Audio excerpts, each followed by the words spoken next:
मेरी माँ सारा पैसा अपनी तीनों बहनों में बांट देती है, लेकिन मुझे एक पैसा भी नहीं देती। जिस पर पैसे बांटने के अगले ही दिन वह मुझे अचानक से कॉल करती है, मैं कुछ दिनों के लिए तुम्हारे घर आना चाहती हूँ, ठीक है ना। यह सुनकर मैं दिल में ही स्नीर करता हूँ। ये तो साफ था कि अब पैसा खत्म हो चुका है और अब उन्हें कोई ऐसा इंसान चाहिए था जो उनका बुढ़ापा संभाले। जिस पर उसके बोलना पूरा करने से पहले ही मैं सीधे उसे बीच में रोक देता हूँ। मॉम, मैंने एक हाई एंड नर्सिंग होम से कांटेक्ट कर लिया है। 20,000 युआन हर महीने का है। एनवायरनमेंट भी बहुत अच्छा है। जिस पर सिंस बड़ी बहन और बाकी दोनों ने सारा पैसा ले लिया है तो यह खर्चा भी वही लोग उठाएंगी, इसलिए उन्हें बोल दो कि तुम्हें वहां छोड़ आएं। फोन के दूसरी तरफ अचानक से सन्नाटा छा जाता है, जिस पर इतने सालों में पहली बार मुझे ऐसा फील होता है जैसे मैं किसी पुलिस की इंस्टेंट डेथ वाली साइलेंस सुन रहा हूँ। इतने सालों तक मैं एक बेवकूफ की तरह जीता रहा था। मैं इस फैमिली का इकलौता बेटा था और उनकी नजरों में सबसे ज्यादा सक्सेसफुल भी। मैंने एक बड़े कॉलेज से ग्रेजुएशन किया था, फिर एक बड़े सिटी में मेहनत करके जॉब करता था। मेरे पास हाउस भी था, कार भी थी और साल की सैलरी 1 मिलियन तक पहुंचती थी। जिस पर बड़ी बहन ने जब हाउस खरीदा था तब 2 लाख युआन कम पड़ रहे थे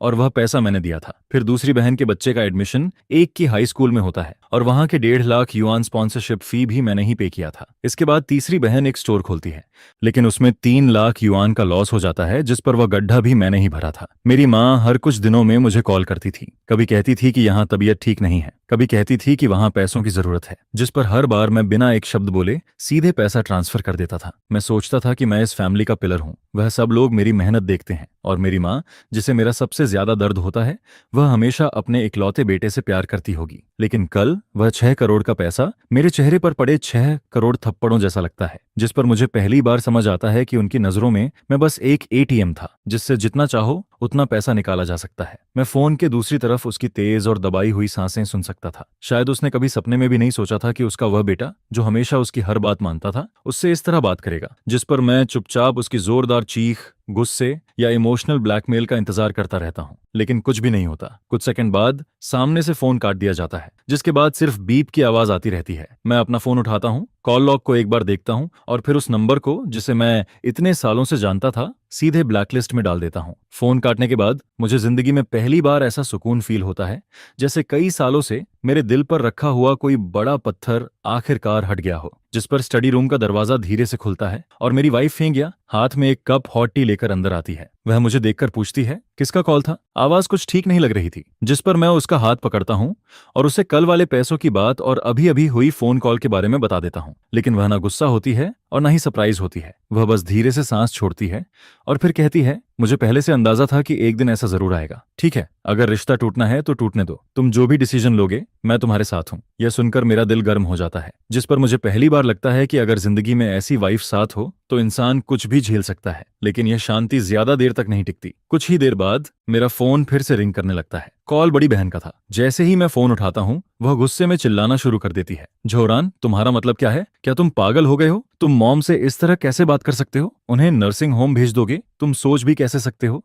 उनकी तबीयत ठीक नहीं रहती। जिस पर मैं ठंडे स्वर में कहता हूँ, नर्सिंग होम में प्रोफेशनल्स उनका ख्याल रखेंगे। ये ज्यादा अच्छा नहीं है क्या? वह तुम्हारी माँ है। बड़ी बहन जोर से चिल्लाती है, उनका बुढ़ापा संभालना एक बेटे की जिम्मेदारी होती है। यह सुनकर मैं हंस पड़ता हूँ। अच्छा, जब तुमने 2 करोड़ युआन का डेमोलिशन मनी लिया था तब तुम्हें क्यों नहीं लगा कि बेटे की भी कोई जिम्मेदारी होती है? मॉम ने सारा पैसा तुम लोगों को दे दिया, अब जिम्मेदारी भी तुम लोग ही उठाओ। दुनिया में ऐसा कोई रूल नहीं है कि पैसा भी तुम लोग रखो और काम भी मैं करूं। झोरान, मत भूलो तुम इस घर के इकलौते बेटे हो। जिस पर मैं ठंडे स्वर में जवाब देता हूँ, तो क्या सिर्फ बेटा होने की वजह से मैं तुम लोगों के हाथों पूरी जिंदगी निचोड़ा जाता रहूं? सुन लो, कल से अब कुछ भी पहले जैसा नहीं रहेगा। यह कहकर मैं फोन काट देता हूँ। लेकिन 5 मिनट भी नहीं बीतते और एक दूसरा अननोन नंबर फिर से कॉल करता है। इस बार दूसरी बहन जो हुई थी। जैसे ही मैं फोन उठाता हूँ वह तुरंत बोलना शुरू कर देती है, तुम इतने निर्दयी कैसे हो सकते हो? मॉम ने हमें पालने में कितनी मेहनत की है। हाँ, बहुत मेहनत की है, मैं शांत आवाज में कहता हूँ। इसीलिए उन्होंने खुद के लिए 65 लाख युआन रखे और बाकी सारा पैसा तुम लोगों को दे दिया। मुझे उससे कोई प्रॉब्लम नहीं थी, लेकिन उन्होंने मुझे एक पैसा भी नहीं दिया। जिस पर झो हुई तुरंत कहती है, वह इसलिए क्योंकि उन्हें अपनी बेटियों से प्यार है और वह तुम्हारी भी फिक्र करती हैं। और मेरी?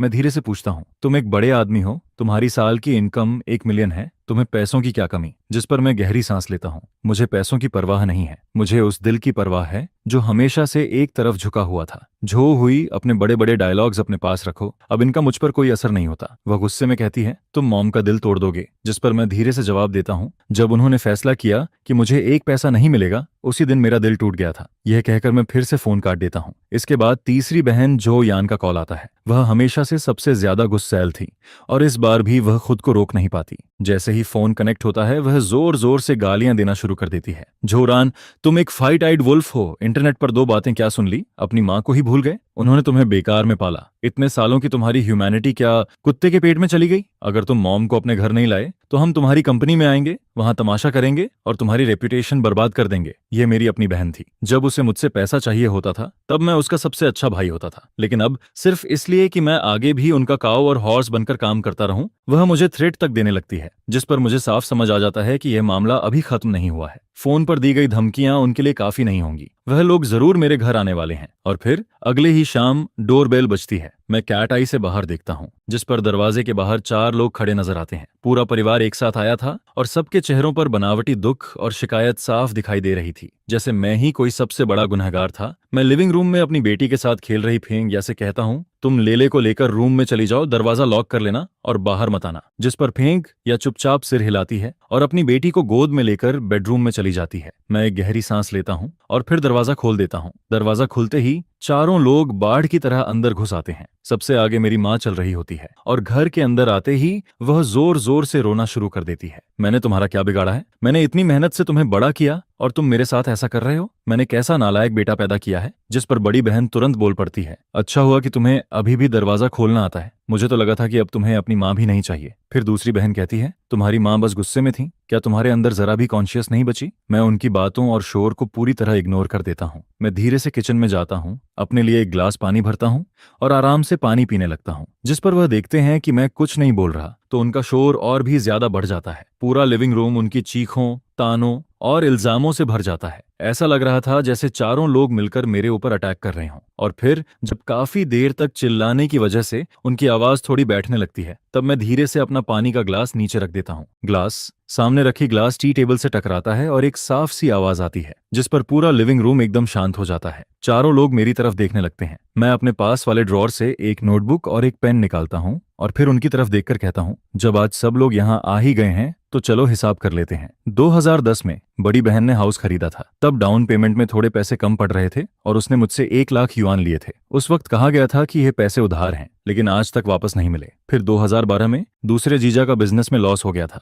उन्हें तुरंत पैसों की जरूरत थी, जिस पर मैंने 1.5 लाख युआन दिए थे और वह पैसे भी कभी वापस नहीं आए। इसके बाद 2014 में तीसरी बहन ने एक शॉप खोलने की बात की थी। तब मैंने उसे 2 लाख युआन स्टार्टअप मनी के तौर पर दिए थे, लेकिन बाद में शॉप बंद हो गई और वह पैसे भी खत्म हो गए। और 2015 से लेकर पिछले साल तक मॉम अलग अलग बहानों से मुझसे 4 लाख युआन से ज्यादा ले चुकी हैं, जिस पर मैंने कभी एक शब्द तक नहीं कहा। मैं नोटबुक में यह सब लिखता जाता हूँ। मेरी आवाज ज्यादा तेज नहीं होती, लेकिन उस शांत पड़े लिविंग रूम में मेरा हर एक शब्द बहुत साफ सुनाई दे रहा होता है, जिस पर धीरे धीरे उनके चेहरों का रंग बदलने लगता है। पहले उनके चेहरे पर गुस्सा था, फिर वह बेचैनी में बदलता है और अब वहां सिर्फ शर्म और घबराहट बचती है। मैं उनकी तरफ देखकर कहता हूँ, तुम लोगों ने 6 करोड़ युआन का पैसा बांट लिया और मुझे 1 पैसा तक नहीं दिया, लेकिन उसके बाद भी तुम लोग मुझे ही नालायक और बेकार बेटा बोल रहे हो। तुम्हें सच में लगता है कि यह सही है? बहुत आसान बात है, जिसने पैसा लिया है वही जिम्मेदारी भी उठाएगा। मॉम के पास खुद 65 लाख युआन है और तुम तीनों बहनों के पास 2-2 करोड़ युआन है। इतना पैसा काफी है कि वह अपना बाकी का बुढ़ापा आराम से निकाल सकें। तुम लोग चाहो तो मॉम को अपने घर रख सकती हो या फिर चाहो तो उन्हें नर्सिंग होम भेज सकती हो। खर्चा तुम लोग आपस में डिसाइड कर लेना। बस ये एग्रीमेंट साइन कर दो। आज के बाद मैं तुम्हारी जिंदगी में दखल नहीं दूंगा और तुम लोग भी मेरी जिंदगी में दखल मत देना।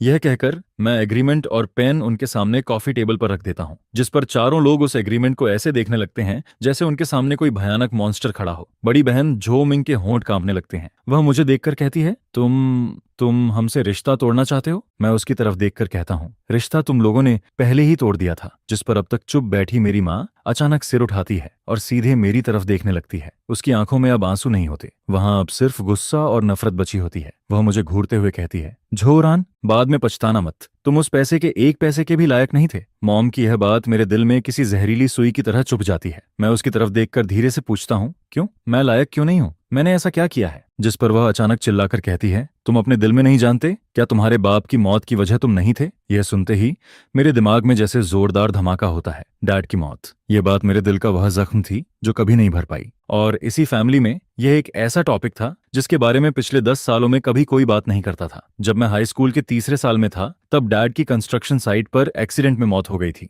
वह स्काफोल्डिंग से नीचे गिर गए थे। उन्हें हॉस्पिटल ले जाया गया लेकिन वह वापस कभी नहीं आए। उस साल जैसे मेरी पूरी दुनिया टूट गई थी। मॉम हर दिन रोती रहती थी। मेरी तीनों बहनें भी दिन भर उदास रहती थीं और मैं खुद को अपने रूम में बंद कर लेता हूँ। मैं 3 दिन और 3 रात तक ना कुछ खाता हूँ ना कुछ पीता हूँ। मैं गॉड से नफरत करता हूँ, कंस्ट्रक्शन साइट के मालिक से नफरत करता हूँ, पूरी दुनिया से नफरत करता हूँ, लेकिन सबसे ज्यादा मैं खुद से नफरत करता हूँ क्योंकि जिस दिन एक्सीडेंट हुआ था उस दिन डैड घर पर थे और वजह मैं था। उस दिन मेरे हाथ में मैथ्स का फेल हुआ पेपर था। मुझे घर जाने से डर लग रहा था जिस पर मैं देर तक बाहर ही घूमता रहता हूँ। जब रात हो जाती है तब डैड मुझे ढूंढने के लिए अपनी पुरानी साइकिल लेकर बाहर निकलते हैं। वह हर जगह मुझे ढूंढते फिरते हैं और तभी उन्हें कंस्ट्रक्शन साइट से फोन आता है। वहां कुछ सामान आया था जिसे उतारना था और उसके बदले डबल सैलरी मिलने वाली थी। डैड कुछ देर के लिए रुकते हैं लेकिन फिर वह मेरे बारे में सोचते हैं, मेरे आने वाले कॉलेज एंट्रेंस एग्जाम के बारे में सोचते हैं, मेरे फ्यूचर के खर्चों के बारे में सोचते हैं और फिर वह वहां चले जाते हैं जिस पर उसके बाद वह कभी वापस नहीं आते। यह बात मेरी पूरी जिंदगी का सबसे बड़ा दर्द बन गई थी और यही वजह थी कि मैं इतने सालों तक पागलों की तरह पैसा कमाता रहा ताकि मैं इस फैमिली के लिए कुछ कर सकूं।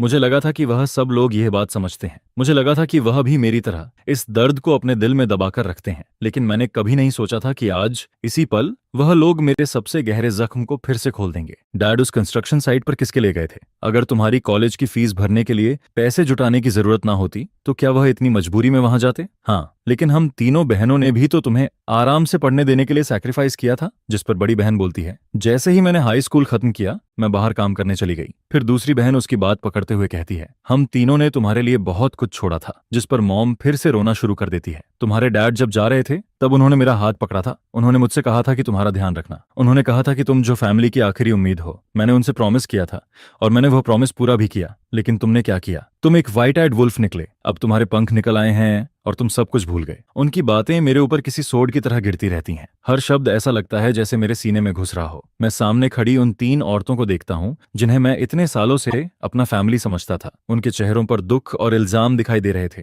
लेकिन उनकी आंखों में सिर्फ लालच और हिसाब किताब चमक रहा था। जिस पर मुझे आखिर समझ आता है कि उनके दिल में डैड की मौत कभी एक्सीडेंट थी ही नहीं। उनके लिए वह मेरी ओरिजिनल सिन थी। इतने सालों से मैं जो कुछ भी करता रहा वह फैमिली लव नहीं था। वह सिर्फ एक तरह का प्रायश्चित था। मैंने जो पैसा उन्हें दिया वह मेरे प्यार की वजह से नहीं था। उनके हिसाब से वह उनका हक था। अब जब उन्हें 6 करोड़ युआन मिल गए हैं तो उन्हें लगता है कि वह पैसा डैड ने अपनी जान देकर कमाया था और मैं जो उनके हिसाब से गुनहगार हूं उस पैसे का एक युआन भी डिजर्व नहीं करता। उनके लिए वह पैसा उनका हक है क्योंकि उन्होंने इतने सालों तक सैक्रिफाइस किया था। क्या कमाल का लॉजिक है? क्या अजीब सेल्फ हाइपोनोसिस है? जिस पर मैं हंसने लगता हूं। पहले हल्का सा स्नीयर मेरे चेहरे पर आता है और फिर वह हंसी धीरे धीरे इतनी बढ़ जाती है कि मैं खुद उसे रोक नहीं पाता। मेरी हंसी पूरे लिविंग रूम में गूंजने लगती है और वह इतनी अजीब और कड़वी लगती है कि सब लोग एकदम चुप हो जाते हैं। जिस पर बड़ी बहन मुझे घूरते हुए पूछती है, तुम हंस क्यों रहे हो? मैं धीरे से उसकी तरफ उंगली उठाता हूँ। मेरी आंखों के कोने गीले हो चुके थे लेकिन मैं फिर भी हंस रहा था। फिर मैं धीरे धीरे उठता हूँ और कदम कदम करके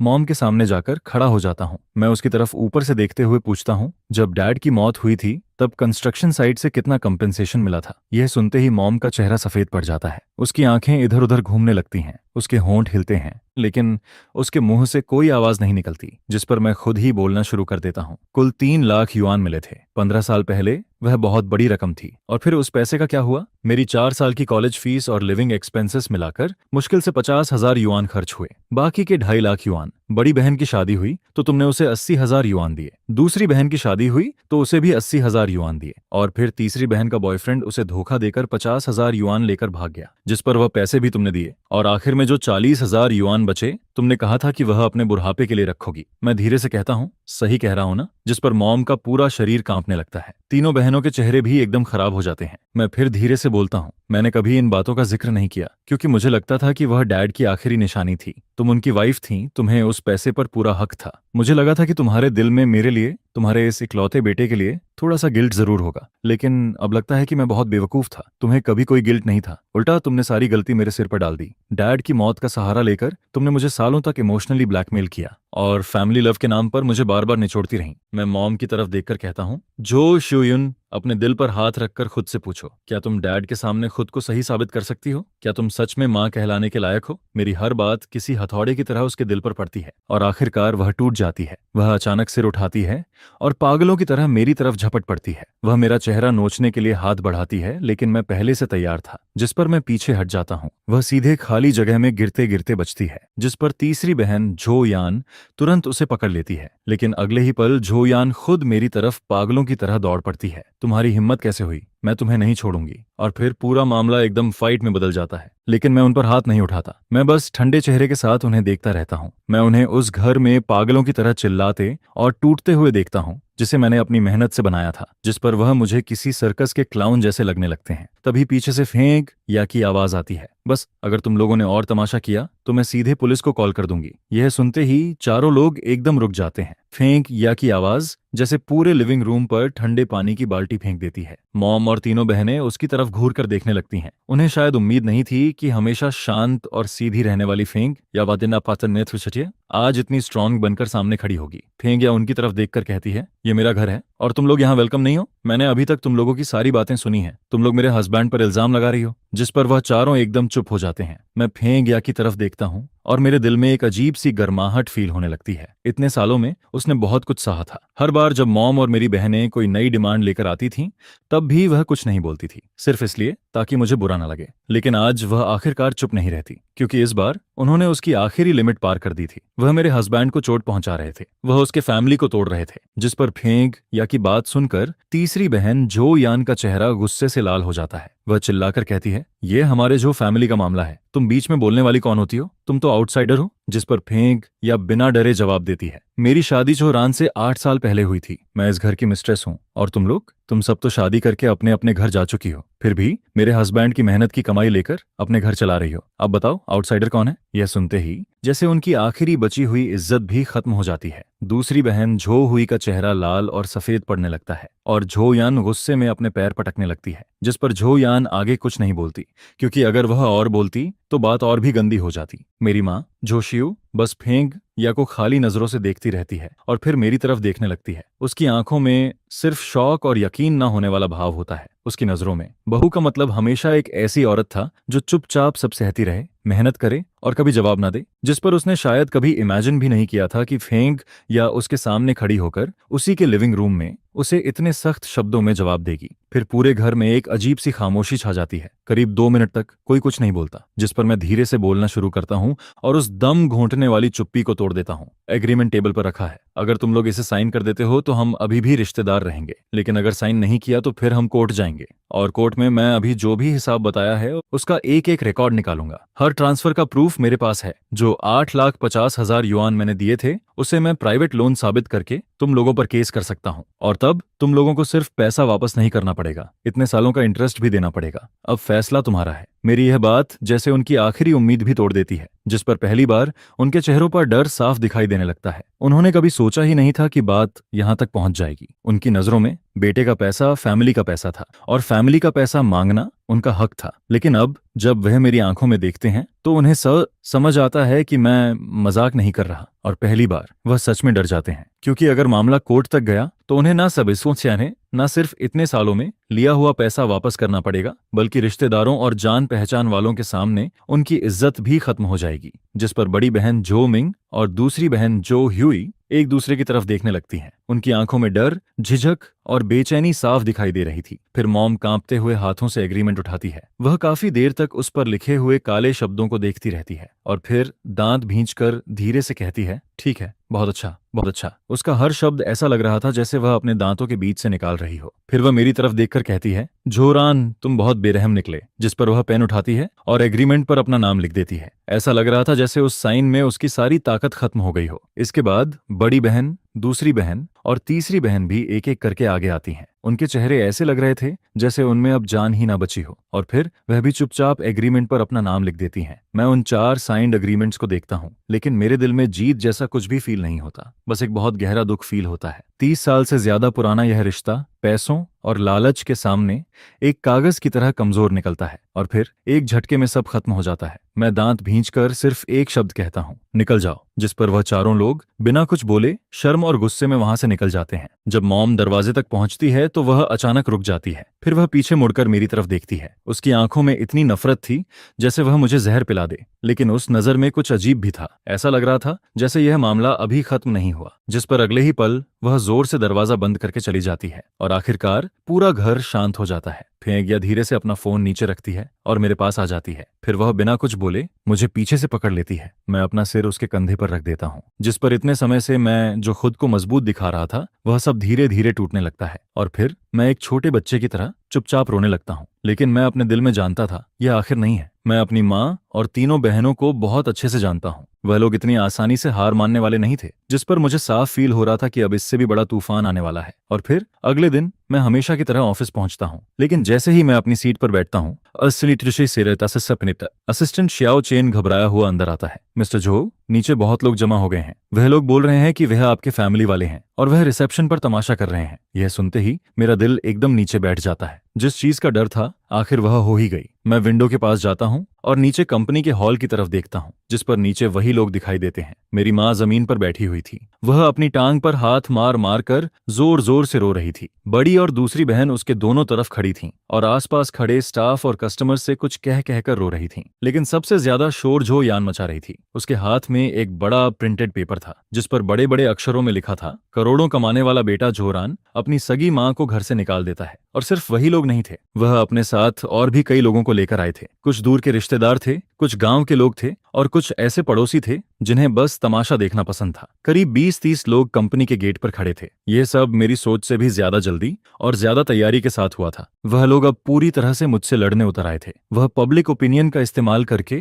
मुझे दबाना चाहते थे। वह मेरी रेपुटेशन खराब करना चाहते थे, मेरा करियर बर्बाद करना चाहते थे। जिस पर श्याओ चेन मेरी तरफ देखकर घबराई हुई आवाज में पूछता है, मिस्टर जो, अब क्या करें? पुलिस को कॉल करें क्या? मैं नीचे देखता हूँ और फिर शांत आवाज में कहता हूँ, नहीं, उन्हें जो करना है करने दो। जितना बड़ा तमाशा होगा उतना अच्छा होगा। मेरी बात सुनकर श्याओ चेन एकदम हैरान रह जाता है। उसे समझ नहीं आता कि मैं क्या कहना चाहता हूँ, लेकिन मैं बिना कुछ समझाए वापस अपनी डेस्क पर जाता हूँ और फिर कंपनी के एडमिनिस्ट्रेटिव डायरेक्टर और लीगल डायरेक्टर को कॉल करता हूँ। सिक्योरिटी वालों से बोल दो कि वह उनसे झगड़ा ना करें, बस वहां ऑर्डर बनाए रखें, कंपनी की प्रॉपर्टी और स्टाफ की सेफ्टी का ध्यान रखें। जिस पर वह दोनों हैरान जरूर होते हैं, लेकिन फिर तुरंत मेरी बात मानने के लिए चले जाते हैं, क्योंकि मैं बहुत अच्छे से जानता था कि मॉम और मेरी बहनों के दिमाग में क्या चल रहा है। उनके हिसाब से मैं एक बड़ी कंपनी का वाइस प्रेसिडेंट हूँ और मेरे लिए सबसे जरूरी चीज मेरी इज्जत और मेरा नाम है। उन्हें लगता था कि अगर वह इतना बड़ा तमाशा कर देंगे कि मैं सबके सामने शर्मिंदा हो जाऊं, तो मैं डरकर उन्हें वापस घर ले आऊंगा। मैं उनकी हर बात मान लूंगा। शायद वह यह भी सोच रहे थे कि मैं वह 65 लाख युआन भी दोबारा उनके बीच बांट दूंगा, लेकिन उन्होंने एक बहुत बड़ी गलती कर दी थी। उन्हें लगा कि मुझे सबसे ज्यादा अपनी इज्जत की परवाह है। असल में मुझे यह चेहरा बहुत पहले से नहीं चाहिए था, बल्कि इन्हीं लोगों ने अपने ही हाथों से उसे टुकड़ों में फाड़ दिया था। नीचे कंपनी में जो तमाशा चल रहा होता है उसे देखकर मैं बस यही कहना चाहता था, जिस पर मेरी माँ की एक्टिंग और भी ज्यादा शानदार होती जाती है और वह सांस टूटने तक रोती रहती है, जैसे कि वह किसी भी समय बेहोश हो जाएगी। जिस पर मेरी बहनों के इल्जाम भी और ज्यादा भारी होते जाते हैं और वे खुद को ऐसी छोटी छोटी मासूम लड़कियों की तरह दिखाती हैं जिन्हें एक बेरहम इंसान दबा रहा है। यह देखकर उनके आसपास खड़े लोगों की भीड़ बढ़ती जाती है और मुझे लेकर उंगलियां उठाने वाली आवाजें और भी तेज होती जाती हैं, जिनमें कुछ ऐसे लोग भी होते हैं जिन्हें सच्चाई के बारे में कुछ भी नहीं पता होता है। इसके बाद रिपोर्टर्स भी वहां आ जाते हैं और उनके लॉन्ग और शॉर्ट कैमरे मेरी माँ और बहनों की तरफ तने रहते हैं, जिस पर उनके दुख से भरे चेहरे बार बार फ्लैश होते रहते हैं और एक अच्छी तरह से प्लान किया गया फैमिली ड्रामा सबके सामने चलता रहता है।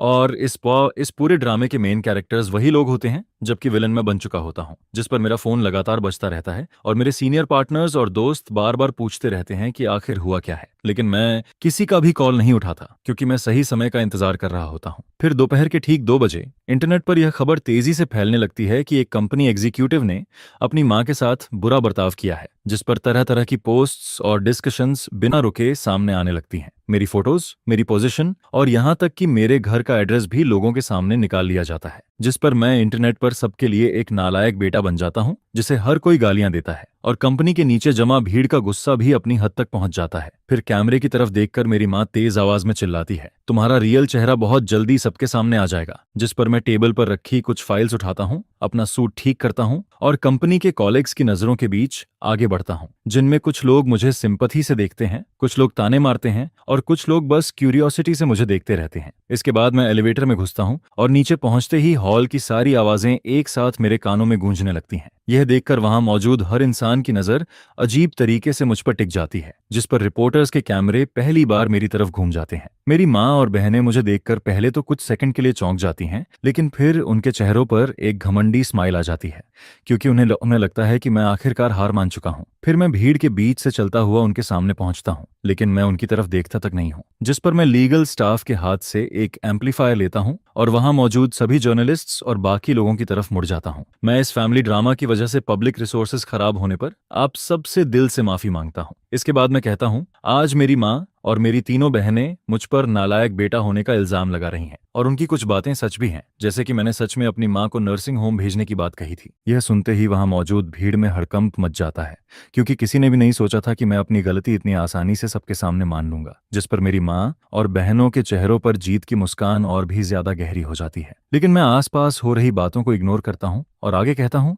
लेकिन हर चीज का एक कारण होता है, और आज मैं चाहता हूं कि यहां मौजूद सभी मीडिया फ्रेंड्स एक चीज देखें। इतना कहने के बाद मैं अपने हाथ में पकड़ी हुई यूएसबी ड्राइव का बटन दबा देता हूं, जिस पर मेरे पीछे कंपनी बिल्डिंग के बाहर लगी बड़ी एलईडी स्क्रीन अचानक से जल उठती है। फिर कल घर में फेंक या द्वारा रिकॉर्ड किया गया वीडियो उस स्क्रीन पर चलने लगता है। वीडियो में मेरी माँ गुस्से से मुझे घूर रही होती है, जिस पर तीसरी बहन पागलों की तरह चीखती है और मुझे गालियां देती रहती है। वे सब पूरी तरह से पागल नजर आ रही होती हैं और उनका बदसूरत चेहरा HD कैमरा में साफ साफ रिकॉर्ड हो चुका होता है। यह देखकर वहां मौजूद भीड़ पूरी तरह से शांत हो जाती है, लेकिन LED स्क्रीन पर वह वीडियो बार बार चलता रहता है, जिस पर मेरी माँ का गुस्से और नफरत से भरा चेहरा सबके सामने साफ दिखाई देता है। और तीसरी बहन झो यान की तेज और जहरीली आवाज पूरे स्क्वायर में गूंजती रहती है। इसके बाद बड़ी बहन और दूसरी बहन की हरकतें भी स्क्रीन पर दिखती रहती हैं, जिस पर उनके चेहरे, उनकी बातें और उनका लालच बिना किसी कट के सबके सामने आता रहता है। और देखते ही देखते पूरी जगह पर सन्नाटा छा जाता है। जो लोग कुछ सेकंड पहले तक मेरी तरफ उंगली उठा रहे होते हैं, अब वही लोग एकदम चुप खड़े रहते हैं, जिस पर उनके चेहरों के एक्सप्रेशंस धीरे धीरे बदलने लगते हैं। पहले गुस्सा,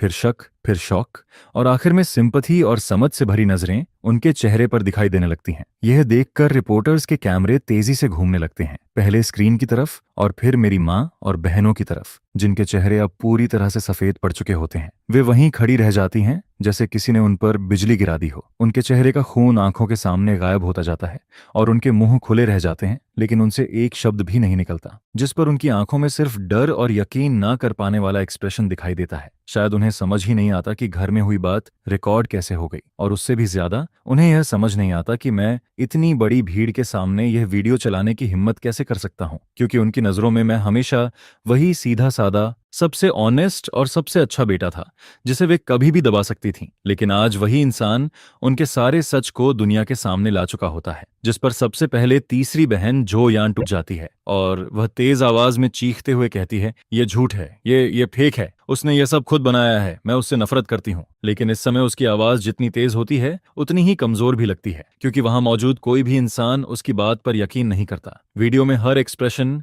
हर हरकत और हर आवाज इतनी रियल होती है कि कोई भी एक्टिंग उसे कॉपी नहीं कर सकती। उनके दिल की नफरत और पागलपन साफ दिखाई देता है। मैं उसकी इस आखिरी कोशिश को भी इग्नोर कर देता हूँ, जिस पर मैं अपने ब्रीफकेस से कुछ और डॉक्यूमेंट्स निकालता हूँ और मीडिया की तरफ देखकर कहता हूँ, और ये वे ट्रांसफर रिकॉर्ड्स हैं जो मैंने इतने सालों में अपनी माँ और तीनों बहनों को दिए हैं। इन सब की टोटल अमाउंट 8,50,000 युआन है और हर ट्रांसफर का बैंक रिकॉर्ड और टाइमिंग इसमें मौजूद है। इसके बाद मैं एक और डॉक्यूमेंट उठाता हूं और कहता हूं, और ये पुराने घर का डेमोलिशन एग्रीमेंट है, जिसमें साफ लिखा है कि उस घर के बदले मिलने वाली टोटल अमाउंट 6.5 मिलियन युआन थी। यह वो फैमिली केयर रिस्पॉन्सिबिलिटी एग्रीमेंट है जिस पर कल मेरी माँ और मेरी तीनों बहनों ने साइन किया था। इसमें साफ लिखा है कि डेमोलिशन मनी मिलने के बाद सारा पैसा तीनों बेटियों में बांट दिया गया था, और माँ जो शियू की देखभाल की जिम्मेदारी भी तीनों बेटियां मिलकर उठाएंगी। जहां तक उनकी इस बात का सवाल है कि मैंने माँ को घर से निकाल दिया, तो मॉम, मैं आपसे एक बार फिर पूछता हूँ, क्या मैंने कभी ऐसा एक शब्द भी कहा था?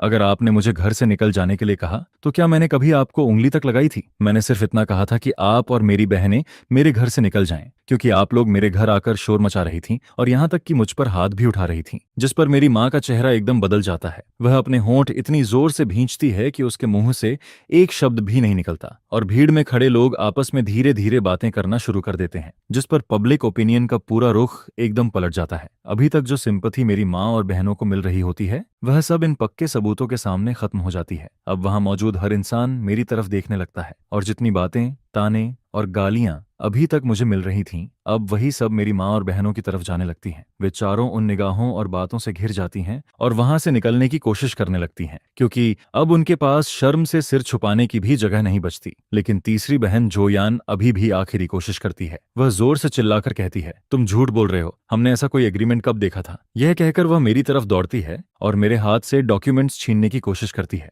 जिस पर मेरे आसपास खड़े लीगल स्टाफ और सिक्योरिटी गार्ड्स तुरंत उसे रोक देते हैं। फिर मैं उसकी तरफ ठंडी नजरों से देखकर कहता हूँ, जोयान, इस एग्रीमेंट पर तुम चारों के साइन हैं। अगर तुम्हें लगता है कि ये सिग्नेचर फेक हैं तो हम अभी फॉरेंसिक टेस्ट करवा सकते हैं, लेकिन अगर तुम पब्लिक में झूठ बोलकर मुझ पर इल्जाम लगाती हो तो तुम्हें पता है उसका क्या रिजल्ट होगा। मेरी यह बात सुनते ही तीसरी बहन की सारी अकड़ एकदम खत्म हो जाती है, क्योंकि वह डर जाती है। वह मेरी आंखों में देखती है और उसे समझ आ जाता है कि मैं सच में कुछ भी कर सकता हूँ, और जो मेरी माँ अब तक चुप खड़ी थी, वह इतनी बेइज्जती और इतने बड़े झटके को सह नहीं पाती, जिस पर उसका दिमाग पूरी तरह टूट जाता है। उसकी आंखें पलट जाती हैं, उसके पैर कमजोर पड़ जाते हैं और वह सीधा पीछे की तरफ गिर जाती है। यह देखकर तीनों बहनें जोर से चीखती हैं और तुरंत उसे संभालने के लिए भागती हैं, जिस पर वहां का पूरा माहौल एकदम क्योटिक हो जाता है। रिपोर्टर्स तुरंत आगे भागते हैं और कैमरों की फ्लैश लगातार चमकने लगती है, लेकिन मैं ये सब बिना किसी रिएक्शन के देखता रहता हूँ, क्योंकि मुझे उन पर जरा भी तरस नहीं आता। यह सब उन्होंने खुद किया था। जब उन्होंने मुझे इस्तेमाल करके अपना मतलब निकालने की कोशिश की थी, तभी उन्हें सोच लेना चाहिए था कि एक दिन ऐसा भी हो सकता है। इसके बाद कंपनी के सिक्योरिटी गार्ड्स और एडमिनिस्ट्रेटिव स्टाफ आगे आते हैं और वहां का माहौल संभालने लगते हैं। फिर कुछ ही देर में एम्बुलेंस भी आ जाती है, जिस पर मेरी माँ को स्ट्रेचर पर लिटाकर एम्बुलेंस में डाल दिया जाता है, और मेरी तीनों बहनें, जो पूरी तरह हार चुकी होती हैं, चुपचाप उसके पीछे पीछे चली जाती हैं। और इसी के साथ यह बड़ा तमाशा खत्म हो जाता है। भीड़ धीरे धीरे वहां से चली जाती है और रिपोर्टर्स भी अपनी मनचाही खबर लेकर खुश होकर वहां से निकल जाते हैं। ऐसा लगता है जैसे कुछ हुआ ही नहीं था। लेकिन मैं जानता हूं कि आज के बाद सब कुछ बदल चुका है। मेरा जो सो कॉल्ड घर था, वह आज पूरी तरह टूट चुका है और अब वापस लौटने का कोई रास्ता नहीं बचता। जब मैं वापस ऑफिस पहुंचता हूं तो वहां मौजूद हर कोलेग मुझे अलग नजरों से देख रहा होता है। किसी की नजर में सिंपथी होती है, किसी की नजर में रिस्पेक्ट, और कुछ लोग मुझसे थोड़ा डर भी रहे होते हैं। लेकिन कोई भी मेरे पास आकर बात करने की हिम्मत नहीं करता, क्योंकि शायद किसी ने भी ये इमेजिन नहीं किया था कि हमेशा शांत और डिसेंट दिखने वाला मिस्टर जो फैमिली मैटर को इतनी सख्ती और इतनी बेरहमी से हैंडल करेगा। फिर थोड़ी देर बाद कंपनी के सीईओ मिस्टर वांग मुझे अपने ऑफिस में बुलाते हैं। मुझे लगता है कि वह कंपनी की इमेज खराब होने की वजह से मुझे डांटेंगे, लेकिन वह सिर्फ मुझे पानी की एक बोतल देते हैं और कहते हैं, मैंने तुम्हें सही पहचाना था, तुम एक कैपेबल इंसान हो। फैमिली मैटर कितना भी मुश्किल क्यों ना हो तो तुम उसे भी हैंडल करना जानते हो। इसे जल्दी खत्म करो और अपने काम पर असर मत पड़ने दो। जिस पर मैं कहता हूँ, थैंक यू मिस्टर वांग, मैं समझ गया। मिस्टर वांग के ऑफिस से बाहर निकलते ही मेरे दिल पर रखा हुआ एक बड़ा बोझ उतर जाता है, क्योंकि अब मुझे फील होता है कि वर्क प्लेस उतना खराब नहीं है जितना मैं सोचता था। जब तक तुम वैल्यू क्रिएट कर सकते हो, तुम्हारी प्राइवेट लाइफ तुम्हारा फ्यूचर डिसाइड नहीं करती। बस तुम्हें चीजों को सही तरीके से हैंडल करना आना चाहिए, और मैंने वही किया था। इसके बाद अगले कुछ घंटों में इंटरनेट पूरी तरह फट पड़ता है। कंपनी के नीचे जो कुछ हुआ था वह काउंटलेस मीडिया चैनल्स पर दिखाया जाता है, और वह HD वीडियो पूरे इंटरनेट पर फैल जाता है, जिस पर पब्लिक ओपिनियन पूरी तरह मेरी तरफ आ जाता है और सारी गालियां मेरी माँ और बहनों को मिलने लगती हैं। नेटिजन्स उन्हें साल की सबसे घटिया फैमिली मेंबर का टैग दे देते हैं, और गुस्से में लोग उनके नाम, वर्क प्लेस और यहाँ तक कि उनके मोबाइल नंबर्स तक इंटरनेट पर डाल देते हैं, जिस पर उनके पास हजारों कॉल्स और अब्यूसिव मैसेजेस आने लगते हैं, जैसे बर्फ की तरह हर तरफ से उन पर सब कुछ गिर रहा हो। वहीं दूसरी तरफ मुझे इंटरनेट पर एक ऐसे इंसान की तरह दिखाया जाता है जो कई सालों तक अपनी फैमिली से दबा रहा, लेकिन आखिर में उसने हिम्मत करके उनके खिलाफ खड़ा होना चूज किया। मेरे सोशल मीडिया अकाउंट्स पर एक ही रात में लाखों फॉलोअर्स आ जाते हैं और हजारों लोग मेरे सपोर्ट में कमेंट्स करने लगते हैं। इतना ही नहीं, कुछ लॉयर्स भी खुद मुझसे कांटेक्ट करते हैं और कहते हैं कि अगर मुझे जरूरत हो तो वे मुझे फ्री लीगल हेल्प देंगे। मैं जानता हूं कि पब्लिक ओपिनियन की यह लड़ाई मैं जीत चुका हूं और मैंने इसे पूरी तरह जीता है। जब मैं शाम को घर वापस आता हूं तो फांग्या और उसकी बेटी लेले मेरा इंतजार कर रही होती हैं। जैसे ही मैं अंदर आता हूं, फांग्या मुझे जोर से हग कर लेती है और कहती है, आज तुम बहुत हैंडसम लग रहे थे, जिस पर मैं हल्का सा मुस्कुरा देता हूं और मेरे दिल की सारी थकान एक पल में गायब हो जाती है। फिर लेले दौड़कर मेरे पास आती है और मेरे पैर पकड़कर कहती है, डैड, क्या आपने उन बैड गाइज को भगा दिया? क्या अब वो हमें फिर कभी परेशान नहीं करेंगे? रात में मैं और फांग्या बेड पर लेटे होते हैं और आज जो कुछ हुआ उसके बारे में बात कर रहे होते हैं, जिस पर फांग्या थोड़ी परेशान होकर मुझसे पूछती है, तुम्हें डर नहीं लगता कि वो लोग फिर कोई नई ट्रिक ट्राई करेंगे, जैसे कि लेले के किंडरगार्टन जाकर वहां तमाशा करना? मुझे अब समझ आता है कि यह एक ऐसी बात थी जिसके बारे में मैंने पहले कभी सोचा ही नहीं था। मैं बस खुद को और कंपनी को बचाने के बारे में सोच रहा था, लेकिन मैं ये भूल गया था कि मेरी सबसे बड़ी वीकनेस अभी भी मेरी वाइफ और मेरी बेटी हैं। चिंता मत करो, कल मैं सिक्योरिटी कंपनी से कांटेक्ट करूंगा। वो तुम्हें और लेले को 24 घंटे प्रोटेक्शन देंगे और मैं किंडरगार्टन में भी बात कर दूंगा ताकि हमारे अलावा कोई भी लेले को टच न कर सके। मैं उनकी हद अब अच्छी तरह समझ चुका हूं। पैसे के लिए वो लोग कुछ भी कर सकते हैं और मैं उन्हें दोबारा तुम्हें हर्ट करने का एक भी मौका नहीं दूंगा। जिस पर फांग्या चुपचाप सिर हिलाती है और मेरे सीने से लग जाती है। लेकिन उस रात मुझे बिल्कुल चैन की नींद नहीं आती। मैं सपने में अपने पापा को देखता हूँ। वह हमेशा की तरह चुपचाप मुझे देख रहे होते हैं। उनकी आंखों में कोई गुस्सा नहीं होता, सिर्फ दर्द होता है। अगले दिन मुझे एक अजनबी नंबर से कॉल आता है, जिस पर दूसरी तरफ से एक बूढ़ी और कमजोर आवाज सुनाई देती है। वो मेरी माँ होती है। वह रोते हुए कहती है, माँ से गलती हो गई, मुझे सच में अपनी गलती समझ आ गई है। तुम्हारी बहनों को जॉब से निकाल दिया गया है और उनके घर भी टूट चुके हैं। अब तो हम बाहर निकलने की भी हिम्मत नहीं कर पा रहे हैं।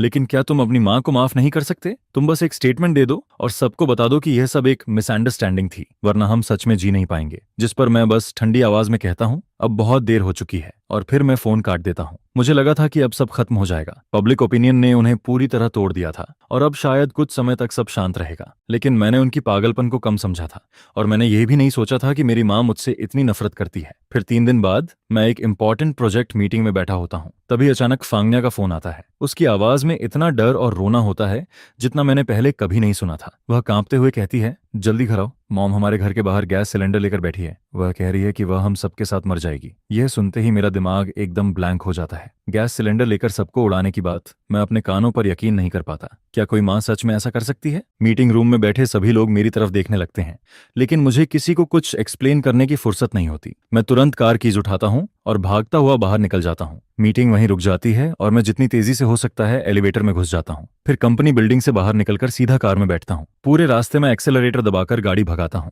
मेरे हाथ ठंडे पसीने से भरे होते हैं और मेरा दिल बहुत तेजी से धड़क रहा होता है। मैं इमेजिन भी नहीं कर पा रहा था कि घर पर अभी क्या हो रहा होगा। फांग्या और लेले कैसी होंगी? मैं बार बार फांग्या को कॉल करता हूँ, लेकिन वह फोन नहीं उठाती, जिस पर डर मेरे दिल को और ज्यादा जकड़ने लगता है। सिर्फ 10 मिनट का रास्ता मुझे कई घंटों जैसा लगने लगता है। जब मैं सोसाइटी के गेट पर पहुंचता हूं तो सिक्योरिटी गार्ड मेरी कार रोक देता है, लेकिन दूर से ही मैं देख लेता हूं कि हमारे घर के नीचे बहुत बड़ी भीड़ जमा है। वहां पुलिस कार्स और फायर ब्रिगेड की गाड़ियां पहले से खड़ी होती हैं और पूरे एरिया के चारों तरफ एक लंबी कॉर्डन लगा दी गई होती है, जिस पर मैं तुरंत कार से उतरता हूं और भागता हुआ अंदर जाने की कोशिश करता हूं। मैं चिल्लाकर कहता हूं, मुझे अंदर जाने दो, वो मेरी माँ है। लेकिन सिक्योरिटी गार्ड मुझे रोकते हुए कहता है, सर अंदर जाना डेंजरस है। जिस पर मैं और जोर से कहता हूं, मैं जो हुआ हूं, मेरी वाइफ और मेरी बेटी अंदर हैं। तभी एक पुलिस ऑफिसर मेरे पास आता है और कहता है, मिस्टर जो, प्लीज काम डाउन, आपकी माँ अभी बहुत अनस्टेबल है। उसके हाथ में लाइटर है और कोई भी उसके पास नहीं जा सकता। वह सिर्फ आपसे मिलना चाहती है। यह सुनते ही मैं भीड़ के बीच से देखने की कोशिश करता हूँ और फिर मुझे वह सीन दिखाई देता है जिसे देखकर मेरा दिल कांप उठता है। हमारे घर के सामने मेरी माँ, जो शिव, जमीन पर बैठी होती है। उसके पास एक बड़ा गैस सिलेंडर रखा होता है। उसका एक हाथ सिलेंडर पर होता है और दूसरे हाथ में वह एक लाल लाइटर पकड़े रहती है। लेकिन उसकी आंखें अब पहले जैसी नहीं होती, उनमें अब सिर्फ पागलपन होता है। ऐसा पागलपन जो सब कुछ खत्म कर देना चाहता है। ऐसा लगता है जैसे वह सबको अपने साथ नरक में खींचकर ले जाना चाहती हो। और उससे थोड़ी दूर मेरी तीनों बहनें जमीन पर घुटनों के बल बैठी होती हैं।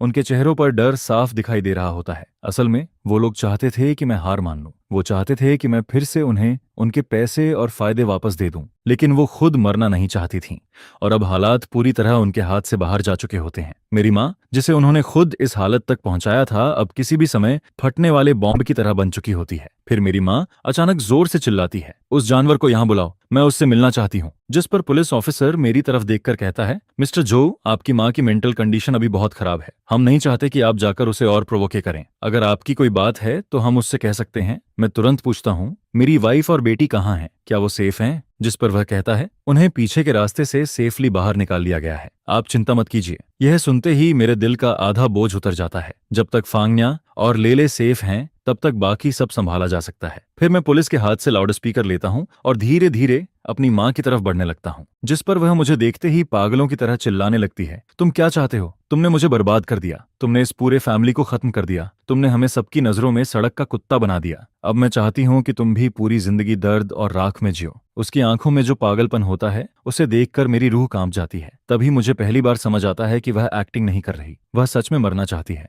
और वह चाहती है कि मेरे पास जो कुछ भी है उसे भी अपने साथ खत्म कर दे। फिर मैं अपनी माँ के पीछे घुटनों पर बैठी अपनी तीनों बहनों की तरफ देखता हूँ और कहता हूँ, देख लिया तुम लोगों ने, ये है तुम्हारी अच्छी माँ। 2 मिलियन युआन के लिए तुम लोगों ने उसे यहाँ तक पहुंचा दिया, अब खुश हो तुम लोग। जिस पर झोरान गुस्से में चिल्लाकर कहती है, तुम वहां खड़े होकर बातें मत करो, अभी तुरंत इंटरनेट पर जाओ और सबको बताओ कि पहले जो कुछ हुआ था वो सब मिसअंडरस्टैंडिंग थी और तुम हमसे माफी मांगते हो। तुम ही थे जिसने मुझे अंधा समझा और अब तुम चाहते हो कि वो 6.5 मिलियन फिर से निकालूं और दोबारा पूरे फैमिली में बांट दूं। मुझे फर्क नहीं पड़ता कि मुझे क्या करना पड़े, चाहे मैं पैसे उधार लूं या यह घर बेच दूं। मैं चाहता हूं कि तुम अभी के अभी हमारे सामने पैसे निकालो, वरना आज हम सब साथ में मरेंगे। आखिरकार उसने अपना असली मतलब बोल ही दिया। इतना बड़ा ड्रामा करने के बाद भी उसे आखिर में सिर्फ पैसे चाहिए थे। वह सबकी जान का डर दिखाकर मुझे धमका रही थी ताकि मैं उसे पैसे दे दूं, जिस पर मैं हंसने लगता हूं, लेकिन वह हंसी बहुत दर्द भरी होती है। मैं कहता हूं, क्या तुम्हें सच में लगता है कि मैं अब भी हार मान लूंगा? क्या तुम्हें लगता है कि मुझे सबसे ज्यादा इस घर की परवाह है? तो तुम बहुत गलत हो। जिस पल तुम गैस सिलेंडर लेकर मेरे घर के सामने बैठी थी उसी पल से तुम हार चुकी थी, और जिस पल तुमने मेरी वाइफ और बेटी की जान को खतरे में डाला उसी पल से तुम मेरी मां नहीं रही। अब तुम मेरे लिए सिर्फ एक ऐसी औरत हो जो मेरे फैमिली को हर्ट करना चाहती है। मेरी बात सुनकर वह एकदम चुप हो जाती है, जैसे मेरी बात सीधे उसके दिल में जाकर लगी हो, और वहां खड़े बाकी लोग भी शॉक में आ जाते हैं। वह कांपती हुई आवाज में कहती है, तुम क्या कह रहे हो? जिस पर मैं कहता हूं, मैं कह रहा हूं कि तुम्हारी धमकी का मुझ पर कोई असर नहीं है। अगर यह घर जल जाता है तो मैं दूसरा घर खरीद लूंगा, अगर मेरी जॉब चली जाती है तो मैं दूसरी जॉब ढूंढ लूंगा। जब तक मेरी वाइफ और मेरी बेटी सेफ हैं मुझे किसी चीज का डर नहीं है। लेकिन आज तुम जो कर रही हो वह पब्लिक सेफ्टी को खतरे में डालने वाला क्राइम है। अगर तुम गिल्टी साबित हुई तो तुम्हें 10 साल से ज्यादा की जेल, उम्र कैद या शायद मौत की सजा भी हो सकती है। जोशुई, क्या तुमने सच में सोच लिया है, सिर्फ थोड़े से पैसे के लिए और अपने कंट्रोल की भूख के लिए, क्या तुम अपनी पूरी जिंदगी बर्बाद कर दोगी? मेरी बात सुनते ही मेरी माँ का चेहरा एकदम उतर जाता है और उसके हाथ में पकड़ा लाइटर हल्का हल्का कांपने लगता है, क्योंकि उसने कभी लॉ के बारे में सोचा ही नहीं था। उसे हमेशा लगता था कि माँ और बेटे के बीच सिर्फ मॉरलिटी होती है, कानून नहीं। उसे लगता था कि वह जो भी कर रही है वह बिल्कुल सही है। लेकिन मैंने उसकी आखिरी उम्मीद भी तोड़ दी थी, और जैसे ही उसका मन डगमगाता है वैसे ही पहले से तैयार खड़े फायर फाइटर्स अचानक उसकी तरफ दौड़ पड़ते हैं। एक आदमी उसके हाथ से लाइटर छीन लेता है, दूसरा उसे पकड़ लेता है और बाकी लोग उसे जमीन पर गिरा देते हैं। यह सब इतना जल्दी होता है कि किसी को कुछ समझने का मौका ही नहीं मिलता और उसी पल पूरा खतरा खत्म हो जाता है। लेकिन मेरी माँ अब भी पागलों की तरह चिल्लाती रहती है। वह किसी जानवर की तरह हाथ पैर मार रही होती है, लेकिन अब सब खत्म हो चुका होता है, क्योंकि अगले ही पल उसकी कलाइयों में ठंडी हैंडकफ्स डाल दी जाती हैं और उसकी आखिरी पागलपन भी उसी के साथ खत्म हो जाती है। मैं अपनी माँ को पुलिस की गाड़ी में बैठते हुए देखता हूँ और मेरी तीनों बहनें जमीन पर बैठी रो रही होती हैं, लेकिन मेरे दिल में जरा सी भी खुशी नहीं होती, सिर्फ एक खालीपन होता है, क्योंकि आज के बाद यह घर सच में खत्म हो चुका था। इसके बाद पुलिस मुझे स्टेशन लेकर जाती है, लेकिन सस्पेक्ट की तरह नहीं बल्कि विक्टिम की तरह। इंटरोगेशन रूम की सफेद लाइट के नीचे मैं कुर्सी पर बैठा होता हूँ। सामने बैठा पुलिस ऑफिसर मुझे एक कप में गर्म पानी देता है। वह बहुत शांति से कहता है, मिस्टर जो, आपने बहुत कुछ सहा है, लेकिन हमें आज जो हुआ उसका पूरा स्टेटमेंट चाहिए। जिस पर मैं सिर हिलाता हूँ और सुबह से लेकर अब तक जो कुछ हुआ वह सब बताना शुरू कर देता हूँ। फांगन्या का फोन आने से लेकर मेरे घर भागकर पहुंचने तक और फिर मेरी माँ के साथ हुई सारी बात मैं सब कुछ डिटेल में बताता हूँ, लेकिन मेरी आवाज पूरी तरह शांत होती है, जैसे मैं अपनी कहानी नहीं किसी और की कहानी सुना रहा हूँ। पुलिस ऑफिसर मेरी बात लिखता रहता है और बीच बीच में मेरी तरफ देखता है। उसकी आंखों में मेरे लिए थोड़ी सिंपैथी भी होती है। स्टेटमेंट खत्म होने के बाद मैं इंटरोगेशन रूम से बाहर निकलता हूँ, जिस पर कॉरिडोर में लगे कैमरों के पास मुझे मेरी तीनों बहनें दिखाई देती हैं। उन्हें भी पूछताछ के लिए लाया गया होता है। जो अकड़ और घमंड उनके अंदर पहले था अब उसका नामो निशान नहीं बचा होता। उनके चेहरे पीले पड़े होते हैं और आंखें डर से भरी होती हैं। मुझे देखते ही बड़ी बहन जोमिन धीरे से खड़ी हो जाती है। उसके होंठ हिलते हैं जैसे वह कुछ कहना चाहती हो, लेकिन मैं उसे एक मौका भी नहीं देता। मैं बिना उसकी तरफ देखे उनके पास से निकल जाता हूँ, जैसे वो तीनों वहां हैं ही नहीं। यह देखकर उनके चेहरे बदल जाते हैं, पहले हैरानी, फिर गुस्सा और फिर नफरत। मैं जानता हूँ कि वो क्या सोच रही होंगी। उन्हें लगता होगा कि मैंने, उनके अपने बेटे और भाई ने अपनी माँ को जेल भेज दिया, लेकिन वो कभी यह नहीं सोचे सोचेंगी कि आखिर मेरी माँ को इस हालत तक किसने पहुंचाया, किसने उसे धीरे धीरे पागलपन की तरफ धकेला। पुलिस स्टेशन से बाहर निकलते ही रात बहुत गहरी हो चुकी होती है। ठंडी हवा मेरे चेहरे पर लगती है, लेकिन इतने दिनों में पहली बार मुझे अंदर से हल्का महसूस होता है, जैसे अब सब कुछ साफ हो चुका हो। वहां मेरे लॉयर ब्रदरली पहले से मेरा इंतजार कर रहे होते हैं। वह मेरे कंधे पर हाथ रखते हैं और कहते हैं, सब हैंडल हो गया है। तुम्हारी माँ ने जो किया वह अब सिर्फ फैमिली मैटर नहीं रह गया, उसने पब्लिक सेफ्टी को खतरे में डाला है। यह बहुत बड़ा क्राइम है और शायद उसे लंबी सजा होगी, क्योंकि किसी की जान नहीं गई और कोई बड़ा नुकसान भी नहीं हुआ, इसलिए शायद उसे मौत की सजा नहीं मिलेगी। लेकिन जो हुआ उसका असर बहुत बड़ा है। मेरा इमेजिन है कि उसे कम से कम 10 साल की सजा जरूर होगी। 10 साल। मैं अपने मन में यही शब्द बार बार दोहराता हूँ, लेकिन मुझे न दुख होता है न दर्द। सिर्फ ऐसा लगता है जैसे अब सब खत्म हो चुका है। मेरी माँ की बाकी जिंदगी अब जेल की दीवारों के पीछे गुजरेगी और यह रास्ता उसने खुद चुना था। फिर मैं कार में बैठता हूँ और फांगन्या को कॉल करता हूँ। फोन कनेक्ट होते ही उसकी आवाज सुनाई देती है। वह घबराई हुई पूछती है, तुम ठीक हो ना? जिस पर मैं धीरे से कहता हूँ, मैं ठीक हूँ, तुम चिंता मत करो। लेले कहाँ है? वह कहती है, लेले सो चुकी है, मेरे पेरेंट्स हमारे पास आ गए हैं। फिर कुछ सेकंड चुप रहने के बाद वह धीरे से कहती है, चलो यहाँ से चले जाते हैं। अभी एक नया घर खरीदते हैं और इस जगह को छोड़ देते हैं। इन सारी बुरी यादों को पीछे छोड़कर हम फिर से नई जिंदगी शुरू करेंगे। इसके बाद मैं फिर से शुरुआत करता हूँ। मैं फोन को काट देता हूँ, जिस पर मैं कार स्टार्ट करता हूँ। फिर कार धीरे धीरे सिटी की तरफ बढ़ती है और कार की विंडो के बाहर हजारों लाइट्स चमकती नजर आती हैं, जो किसी गैलेक्सी की तरह फैलती जा रही होती हैं। यह देखकर मुझे पता होता है कि इस मोमेंट के बाद मेरा उस सो कॉल्ड घर से कनेक्शन पूरी तरह खत्म हो चुका है। अब मेरे सामने सिर्फ मेरी अपनी राह होती है। एक रोड नई जिंदगी की तरफ जाती है और दूसरी रोड किसी अननोन फ्यूचर की तरफ बढ़ती है, जिसके बाद जिंदगी एक रात में फिर से शांत होती हुई लगती है। लेकिन इसके पीछे अभी भी बहुत कुछ बाकी होता है। मेरी मदर को क्रिमिनल केस में पुलिस ने डिटेन कर लिया था, जिस पर अब वही सख्त पनिशमेंट उसका इंतजार कर रही होती है जो पहले मेरी तरफ मोड़ी जा रही थी। और जो रिलेटिव्स हमेशा इमोशनल प्रेशर डालते थे, वो पूरी तरह चुप हो चुके होते हैं, क्योंकि अब उन्हें डर लगने लगता है। उन्हें डर होता है कि मैं, जो अब किसी को अपना नहीं मानता, कुछ भी कर सकता हूं। जिस पर फेंग या के पेरेंट्स फेंग या और लेले को अपने घर वापस ले जाते हैं ताकि मैं बाकी की चीजों को आराम से हैंडल कर सकूं। इसके बाद मैं अपना करंट हाउस बेचने की तैयारी करता हूं और साथ ही रहने के लिए एक नई जगह ढूंढना शुरू करता हूं, क्योंकि इस बार मैं अपनी वाइफ और डॉटर को एक ऐसा घर देना चाहता हूं जो सच में सेफ और वार्म हो। लेकिन तभी जब मुझे लग रहा होता है कि अब सब कुछ धीरे धीरे ठीक होने वाला है, तभी मेरी तीनों सिस्टर्स एक बार फिर मेरे सामने आ जाती हैं।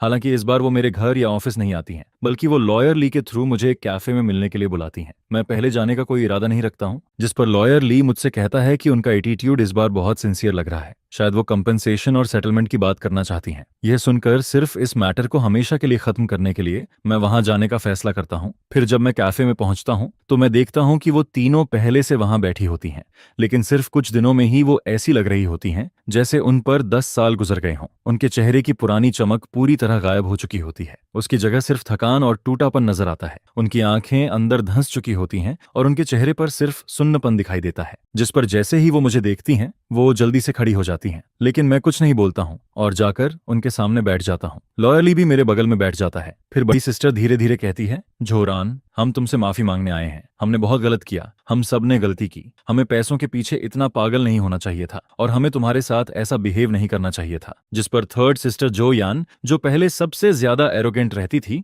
अब सिर झुकाकर चुप बैठी रहती है। उसकी उंगलियां नर्वस होकर टेबल के किनारे को कसकर पकड़ रही होती हैं। मैं उनकी हालत देखता हूँ, लेकिन मेरे दिल में जरा सा भी फर्क नहीं पड़ता है। फिर मैं सीधा कहता हूँ, तुम लोगों को माफी मांगने की जरूरत नहीं है। अगर सिर्फ यही बोलने के लिए बुलाया है तो मैं अभी जा सकता हूँ। यह सुनकर झोरान की बड़ी सिस्टर जल्दी से कहती है, नहीं, हम सच में अपनी गलती मानते हैं। हम वो सारे पैसे वापस देने को तैयार हैं, पूरे 6 मिलियन। हमें 1 रुपया भी नहीं चाहिए। हम सब कुछ तुम्हें दे देंगे। बस तुम पुलिस से कह दो कि हमारी मदर को इस बार माफ कर दें। तुम एक फॉरगिवनेस लेटर लिख दो। फिर वो रोते हुए कहती है, वो बूढ़ी हैं, उनकी तबीयत भी अच्छी नहीं रहती। अगर उन्हें सच में जेल जाना पड़ा तो वो वहां मर जाएंगी। और तभी मुझे समझ आता है कि वो लोग आखिर चाहते क्या हैं। वो लोग पैसों के बदले किसी की फ्रीडम खरीदना चाहते हैं। वही पैसे जो पहले ग्रीड और रिश्वत से भरे हुए थे, अब उसी के बदले वो अपनी मदर की फ्रीडम खरीदना चाहती हैं। जिस पर मैं हंस देता हूं और फिर कहता हूं, बिग सिस्टर, शायद तुमसे बहुत बड़ी गलती हो रही है। मेरी मदर ने कोई फैमिली डिस्प्यूट नहीं किया है। उसने पब्लिक सेफ्टी के खिलाफ क्राइम किया है। उसने सिर्फ मुझे थ्रेटेन नहीं किया था, उसने उस पूरी बिल्डिंग के लोगों की जान खतरे में डाल दी थी। फिर मैं उनकी तरफ देखकर कहता हूं, मेरे एक फॉरगिवनेस लेटर से कुछ नहीं बदलेगा। कोर्ट अपना फैसला खुद करेगी। यह सुनकर वो घबराकर पूछती है, तो क्या मदर सच में जेल चली जाएंगी? जिसके जवाब में मैं बिना किसी इमोशन के कहता हूं, हाँ, और वो उसी लायक हैं। जिस दिन वो गैस सिलेंडर लेकर मेरे घर के बाहर बैठी थीं और मेरी वाइफ और डॉटर की सेफ्टी को थ्रेटन कर रही थीं, उसी दिन वो मेरे लिए मर चुकी थीं। इसके बाद मैं अपनी तीनों सिस्टर्स की तरफ देखता हूं और कहता हूं, और तुम लोग भी कम जिम्मेदार नहीं हो। तुम लोगों ने ही उन्हें इस हालत तक पहुंचाया है। जब डेमोलिशन का पैसा मिला था तब तुम सबने पैसे आपस में बांट लिए थे और उनकी जिम्मेदारी अकेले मेरे ऊपर डाल दी थी। फिर मैं आगे कहता हूँ, जब मैंने मना किया तब तुम लोगों ने ही उन्हें मेरे कंपनी में जाकर तमाशा करने के लिए उकसाया था। तुम लोगों ने ही उन्हें बार बार मेरे खिलाफ भड़काया था और जब वो मेंटली टूटने लगी थी तब भी तुम लोग उन्हें रोकने की जगह लगातार आग में घी डालते रहे, जिस पर आखिर में उन्होंने वो एक्सट्रीम कदम उठा लिया और अब तुम चाहती हो कि मैं उसके कॉन्सिक्वेंसेस उठाऊं? क्या तुम्हें सच में लगता है कि यह फेयर है? इतना कहकर मैं खड़ा हो जाता हूं। फिर मैं उनकी तरफ आखिरी बार भी नहीं देखता हूं और लॉयर ली के साथ कैफे से बाहर निकल जाता हूं, जिस पर मेरे पीछे से उनकी रोने की आवाजें सुनाई देती रहती हैं। वो इतनी जोर से रो रही होती हैं कि खुद को भी कंट्रोल नहीं कर पा रही होती हैं, लेकिन मैं जानता हूं कि यह मेरे और उनके बीच आखिरी बातचीत होती है। इसके बाद हमारी जिंदगी फिर कभी एक दूसरे से नहीं टकराती है। फिर 1 महीने बाद मैं अपना हाउस बेच देता हूँ और जिस दिन करोड़ों का कॉन्ट्रैक्ट फाइनल होता है उस दिन मैं अकेला आखिरी बार उस पुराने घर में वापस जाता हूँ। घर के सारे फर्नीचर पहले ही हटाए जा चुके होते हैं। अब वहां सिर्फ खाली कमरे, फर्श पर पड़ा बिखरा हुआ सामान और पुरानी मेमोरीज बची होती हैं। मैं इस घर में पूरे 8 साल तक रहा था। मुझे लगता था कि यह मेरी मेहनत का रिजल्ट है, यह मेरी सक्सेस और ग्लोरी की निशानी है, लेकिन अब यह घर सिर्फ झगड़ों, बेट्रेल और दर्द की जगह बन चुका होता है और मेरे दिल में उसके लिए जरा सा भी लगाव नहीं बचा होता। इसके बाद मैं और फेंगिया सिटी के दूसरे साइड में एक बड़ा हाउस खरीदते हैं। वहां का स्कूल डिस्ट्रिक्ट भी पहले से अच्छा होता है और एनवायरनमेंट भी काफी शांत होता है। लेले बहुत खुश होती है क्योंकि उसके पास पहली बार अपना एक प्रिंसेस रूम होता है जिसमें बड़ी सी विंडो लगी होती है, और फेंगिया भी खुश होती है क्योंकि अब उसके पास अपना एक स्टडी रूम होता है जिसमें हर समय धूप आती रहती है, जिस पर हमारी जिंदगी धीरे धीरे फिर से नॉर्मल होने लगती है। इसके बाद मेरी मदर का केस जुडिशियल प्रोसेस में एंटर कर जाता है और अब फैसला आने में सिर्फ समय बाकी होता है। फिर मुझे सुनने को मिलता है कि मेरी तीनों सिस्टर्स ने अपना पुराना घर बेच दिया है और वो इस सिटी को छोड़कर कहीं और चली गई हैं, शायद इसलिए क्योंकि अब वो इस शहर में सिर उठाकर नहीं रह सकती थी। लेकिन वो कहाँ गई मुझे नहीं पता, और सच कहूं तो मैं जानना भी नहीं चाहता हूं, क्योंकि अब हम दोनों ऐसी 2 सीधी लाइंस बन चुके होते हैं जो थोड़ी देर के लिए एक दूसरे से टकराती हैं और फिर हमेशा के लिए अलग हो जाती हैं। मैं एक दूर डायरेक्शन में भागता हुआ आता हूं और अपने नए घर के सामने रुकता हूं, जिस पर मुझे अचानक अपने पुराने घर की याद आती है। मैं सोचता हूं कि वहां जाकर पापा की छोड़ी हुई कुछ चीजें ले आऊं, क्योंकि वो पुराना घर जिसमें मेरा पूरा बचपन बीता था अब जल्दी ही गिराया जाने वाला होता है। फिर मैं पुराने घर में जाता हूं और सीढ़ियां चढ़कर ऊपर पहुंचता हूं, जिसके बाद मुझे एक धूल से भरा बॉक्स मिलता है। मैं उसका लॉक खोलता हूं और उसके अंदर पापा की पुरानी चीजें रखी हुई दिखाई देती हैं। कुछ पुराने कपड़े जो इतने धुल चुके होते हैं कि उनका रंग तक उड़ चुका होता है, एक पुराना टंग सी का कप जिसे वो कई सालों से यूज करते आ रहे थे, कुछ मॉडल वर्कर वाले मेडल और उनका फेवरेट चेस पीस। मैं उन चीजों को एक एक करके बाहर निकालता हूं और धीरे धीरे उन पर जमी धूल साफ करने लगता हूं, जिस पर मेरे दिमाग में पुरानी यादें आने लगती हैं। मेरे पापा बहुत कम बोलने वाले इंसान थे। वो अपनी फीलिंग्स कभी वर्ड्स में नहीं बताते थे, लेकिन हमेशा अपने एक्शन से मुझे प्यार फील करवाते थे। वो अपने खुरदरे बड़े हाथों से मेरे लिए एक सुंदर सा एप्पल छीलते थे और जब भी मैं एग्जाम में अच्छे मार्क्स लाता था तो वो चुपके से मुझे साइड में ले जाकर पॉकेट मनी के लिए कुछ एक्स्ट्रा पैसे दे देते थे। फिर वो अपनी पुरानी टूटी हुई साइकिल पर मुझे बैठाकर एक गली से दूसरी गली तक घुमाते रहते थे। यह सब सोचते सोचते मेरी आंखें नम होने लगती हैं। मैं धीरे से कहता हूं, डैड, अगर आप आज यहां होते तो ये सब देखकर आपको कितना दुख होता। जिस पर मैं फिर से उस बॉक्स की चीजें ठीक से देखने लगता हूं और तभी मुझे बॉक्स के नीचे एक हार्ड लेयर दिखाई देती है। मैं उसे काफी जोर लगाकर खोलता हूं, जिसके बाद उसके अंदर एक ऑयल क्लॉथ में लिपटा हुआ छोटा टिन बॉक्स रखा हुआ दिखाई देता है। उसे देखकर मेरी सांस रुक जाती है। मैं धीरे से उस टिन बॉक्स को खोलता हूं। उसके अंदर कोई ज्वेलरी या पैसे नहीं होते। वहां सिर्फ एक पुराना पीला पड़ चुका लेटर और एक फोल्ड किया हुआ डॉक्यूमेंट रखा होता है। फिर मैं सबसे पहले उस डॉक्यूमेंट को खोलता हूं और जैसे ही वो मेरे सामने फैलता है मेरी सांसें थम जाती हैं, क्योंकि वो एक हॉस्पिटल का बर्थ सर्टिफिकेट होता है। उसमें बच्चे के नाम वाली जगह पर मेरा नाम लिखा होता है, जो उरान। फादर के नाम वाली जगह पर जो जियांजुन लिखा होता है, लेकिन मदर के नाम वाली जगह पर जो शुई नहीं लिखा होता। वहां एक ऐसा नाम लिखा होता है जिसे मैंने पहले कभी नहीं सुना था, लिंगहुई। यह देखकर मेरा दिमाग पूरी तरह खाली हो जाता है। ऐसा लगता है जैसे मेरे सिर के ऊपर कोई जोरदार ठंडर गिर गया हो जिसने मेरी सारी सोच तोड़ दी हो। यह मेरी माँ का नाम नहीं है। इसका मतलब जो शियू मेरी रियल मदर नहीं है, जिस पर मेरा पूरा शरीर ठंडा पड़ जाता है। मेरे हाथ कांपने लगते हैं। फिर मैं उस पुराने लेटर को उठाता हूँ। वो लेटर मेरे पापा ने लिंगहुई नाम की उस औरत के लिए लिखा था, या शायद लिखना चाहा था, लेकिन कभी भेज नहीं पाए। उस लेटर की हैंडराइटिंग बिल्कुल वही होती है जिसे मैं बचपन से पहचानता हूँ। उसमें लिखा होता है, हुई, मुझे माफ कर दो। मुझे तुम्हारे साथ और अनगिरान के साथ बहुत गलत करना पड़ा। शुई को सब पता चल गया था। उसने बहुत हंगामा किया। उसने कहा कि अगर मैंने तुमसे रिश्ता खत्म नहीं किया तो वो तुम्हारे काम की जगह पर जाकर तमाशा करेगी और तुम्हारी जिंदगी बर्बाद कर देगी। मैं बहुत कमजोर निकला। मैं डर गया था, इसलिए मैं सिर्फ तुम्हें छोड़ने का फैसला कर पाया। लेकिन मैं रन रन को अपने बेटे की तरह पालूंगा। तुम फिक्र मत करना। इस जिंदगी में मैं तुम्हारा हमेशा कर्जदार रहूंगा। एक लेटर के बाद दूसरा लेटर होता है और उन सारे लेटर्स में मेरे पापा की पूरी जिंदगी का पछतावा, डर और गिल्ट भरा हुआ होता है, जिस पर आखिरकार मुझे 30 साल से भी ज्यादा पुराना सच पता चलता है। मैं जो शिव का बेटा था ही नहीं, मैं अपने पापा और किसी दूसरी औरत का बेटा था। जाओ शुई ने मुझे बड़ा जरूर किया, लेकिन उसने कभी मुझे माँ की तरह प्यार नहीं किया। उसने मुझे सिर्फ इसलिए पाला क्योंकि वो मेरे पापा को कंट्रोल करना चाहती थी और मुझे हमेशा एक आउटसाइडर की तरह नफरत करती थी। अब मुझे समझ आता है कि बचपन से उसने मेरे साथ इतना बुरा बिहेव क्यों किया। अब मुझे समझ आता है कि उसने अपना सारा प्यार सिर्फ अपनी तीनों बेटियों को क्यों दिया। और अब मुझे यह भी समझ आता है कि जब प्रॉपर्टी का पैसा बांटा जा रहा था, तब उसने क्यों कहा था तुम 1 रुपया भी डिजर्व नहीं करते, क्योंकि उसके दिल में मैं कभी जो फैमिली का हिस्सा था ही नहीं। मैं उसके लिए हमेशा एक अनवांटेड बच्चा था, एक ऐसा निशान जिससे वो पूरी जिंदगी नफरत करती रही। जिस पर मैं बर्थ सर्टिफिकेट और उन लेटर्स को हाथ में लेकर उस ठंडी सीढ़ी पर बैठ जाता हूँ और मेरी आंखों से आंसू चुपचाप बहने लगते हैं। अब मुझे समझ आता है कि जिस रिश्ते को मैं इतने सालों से बचाने की कोशिश कर रहा था, वो शुरू से ही झूठ था। जिस एहसान को चुकाने में मैंने अपनी आधी जिंदगी लगा दी, उसके पीछे इतना दर्दनाक सच छिपा हुआ था। मैं खुद पर हंसने लगता हूँ, क्योंकि मैं झुरान हमेशा से एक आउटसाइडर था। मुझे नहीं पता मैं उस सीढ़ी पर कितनी देर तक बैठा रहता हूँ। ऐसा लगता है जैसे टाइम का कोई मतलब ही नहीं बचा हो। फिर मैं अपने चेहरे से आंसू और धूल साफ करता हूँ और उस पुराने घर को आखिरी बार देखता हूँ। वही घर जिसमें मेरे बचपन के सारे डर और बुरे सपने छिपे हुए थे, जिस पर मैं बिना पीछे देखे नीचे उतर जाता हूँ, क्योंकि अब यह घर टूट जाना चाहिए और इसके साथ मेरे अतीत की सारी दर्दनाक बातें भी हमेशा के लिए मिट जानी चाहिए। फिर मैं घर से बाहर निकलता हूँ। बाहर की धूप मेरी आंखों में चुभती है। मैं कार स्टार्ट करता हूँ और उस गली से बाहर निकल जाता हूँ जहां मैंने अपनी जिंदगी के 18 साल बिताए थे। लेकिन मैं अपने नए घर नहीं जाता। मैं कार चलाकर सीधे रिवर के पास पहुंचता हूँ। फिर मैं विंडो नीचे करता हूँ और एक सिगरेट जलाता हूँ, जिस पर सिगरेट का धुआं हवा में धीरे धीरे उड़ने लगता है और उसी के साथ मेरे दिमाग की सारी उलझन भी धीरे धीरे साफ होने लगती है। मैं झो शिव का बेटा नहीं हूँ। यह सच मेरे लिए एक ऐसी की बन जाता है जो मेरे ऊपर पड़े सारे बंधन खोल देता है। अब मैं उसका कुछ भी कर्जदार नहीं हूँ। जिस नर्चरिंग ग्रेस की बात हमेशा की जाती थी, वो 30 साल की मेंटल टॉर्चर और खत्म ना होने वाली डिमांड्स के सामने कुछ भी नहीं थी। और वैसे भी इस फैमिली के लिए मैं पहले ही 8,50,000 युआन से भी ज्यादा खर्च कर चुका हूँ।